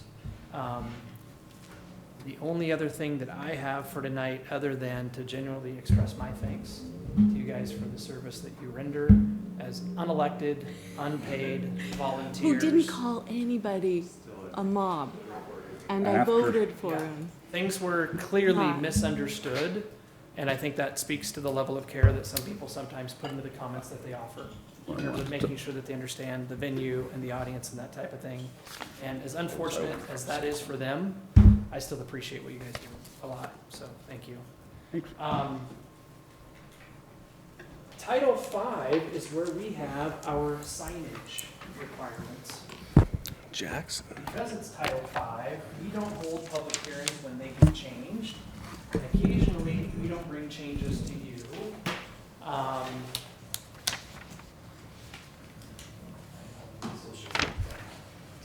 So I just want to bounce this off again. I'm going to do it as quickly as I can. And I'll start with the concern that we're hoping to nip in the bud. Not that there's anything looming out there that has me worried right now, but the prospect exists for somebody that builds a residential development to potentially want to put some type of very animated or active dynamic type of sign in their development, maybe as a wall sign, maybe as part of a monument sign or something like that. There's another community in the valley that has kind of struggled with this question lately. And when I'm talking dynamic, I'm talking about maybe like an LED screen or something like that. Moving Again, lights. As a residential development, which typically we would try to avoid doing in proximity to where people reside. Thought I didn't need to cut you off. No, I'm just saying, like, moving lights on a sign, like, Yeah, something maybe like that. Yeah, it could be like maybe like what Dr. Louise had. Right. You could argue whether or not some of that type of thing is allowed today or not. We're simply suggesting, and I appreciate Jackson for doing some homework and making some specific suggestions here. After he and I kind of talked this through, we're suggesting that we tighten up by way of more explicitly describing what people can do by way of signage for residential projects, talking about permanent signs. So some of the imagery that we have, I'm gonna even go through the words here. Mike, if you can go even just to the first slide that we have there, that's really dark, so you can't see that this is a monument sign. Just with channel letters, it's daytime hours, so I don't know if it's backlit or anything like that. This we show as potentially an example of something that's functional. This is not gonna, in my opinion, unduly catch attention or cause problems. We stating this from 5 feet in height from the top of the pedestal. Shouldn't we establish that from grade? A 1-foot pedestal is required from the grade. So we define It's pedestal. 5 feet. Okay, So good. Yeah. So something that we would like to more explicitly say It's is an ugly allowed. sign. Same thing with the next image that we have. Again, I'm not sure if this is internally illuminated or not. I don't think it is. I think this is just a metallic box of some type with some signage. It doesn't look like it's uplit or anything. Sometimes lighting is an issue. And generally speaking, in fact, what we're looking to disallow explicitly is a cabinet sign, which basically would be a box typically that has some type of a plastic, like a Lexan face on it, and it's internally illuminated. That's what you'd oftentimes see in a commercial setting. Not unlike a quick quack car wash. Not unlike. True. Is that what you wash is too? So, We don't know how big those are, so we don't want more of them like that. again, good example, these are That was it. freestanding monument signs, the type of thing that would be allowed. I walked into it, Brandon, I'm Mike, good. if you can just keep us cooking here. Again, good example, in our opinion, channel letters, and so forth. Let's just move into images of wall signs, if that's the most meaningful way. So here, for example, today, we would arguably at least allow for one primary elevation of a building to be covered, 15%? to have 15% of its area covered with a sign. Now, this is a fraction of that, right? With the Right. city view and vertical text at the top. I think we're suggesting that 15% for residential project be dialed back to 5%, Yeah. which is what we allow in commercial settings for all but the primary elevation where it's 15%. Again, Mike, let's just kind of, Is this Parkway loft still under 5%? I could give you a very accurate guess really quickly. Because that's For probably the- one of the it's bigger the ones mix. that's one of the bigger ones you've shown, and I'm still okay with it, but maybe not much bigger than that. Keep going. And so yours is saying 5% of an elevation? Yeah, there's no way that that's more than 5%. And is it just measured by, do you take the sign as a rectangle? Box. Okay. Basically box it. Okay. Use those dimensions. Yeah. Okay, got it. I'd be okay with that. 5%? So that's well under 5%. You could put way more than 20 of those on that elevation. Are you addressing lighting in this at What? all? You couldn't put 20 of those on that elevation? Oh, yeah, you could. No, not an, it would be The whole thing 100%. from side to side counts. But then it would be You 100%. could put 40 of those on there. Huh. Like there's like a lunch bet coming or something. If you want to wager, No, take the time. I totally trust you. There's got to be something. I defer to your judgment. Dave, are we addressing lighting? Because that, the uplighting from the buildings or backlit lighting on the signs, or how they're illuminated plays a big role in that. I really appreciate you mentioning that. That's probably the most important thing. What we are saying is that Is to not allow. they need to be channel letters. There we go. Oh, that's the term. I'm sorry. I don't see it in that It's section. the front page, right? It's under the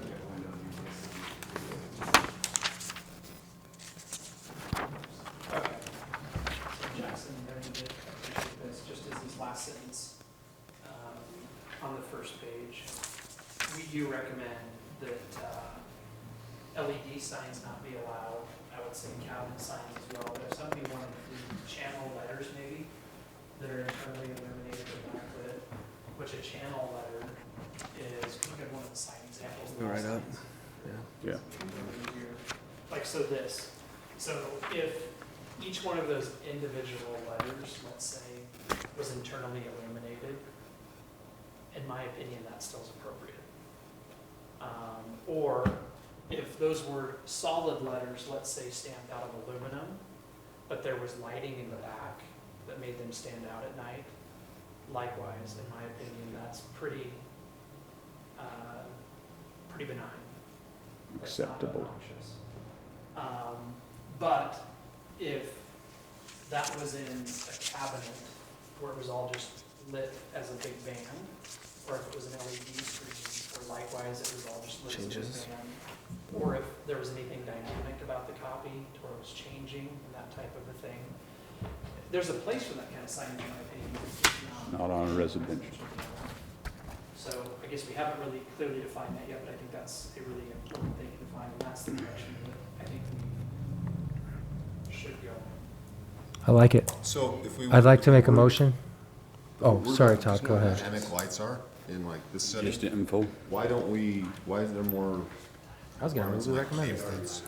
Like my Guess neighbor's they'd have to do a lights public hearing, huh? will give you a seizure, And put it on with the movement in the them. agenda. Oh, yeah. How do they move? They chase each other around the house, those lights. Come Go- on go over. up by- Go up by Stacy's house. Look at Stacy's. Come on over to neighbor. my house. I got him. It's like You got it? it's Just a got it. fireworks show every night. My in the house. house. It's crazy. They're programmable. My wife wants it. Yeah. You can. You never seen those?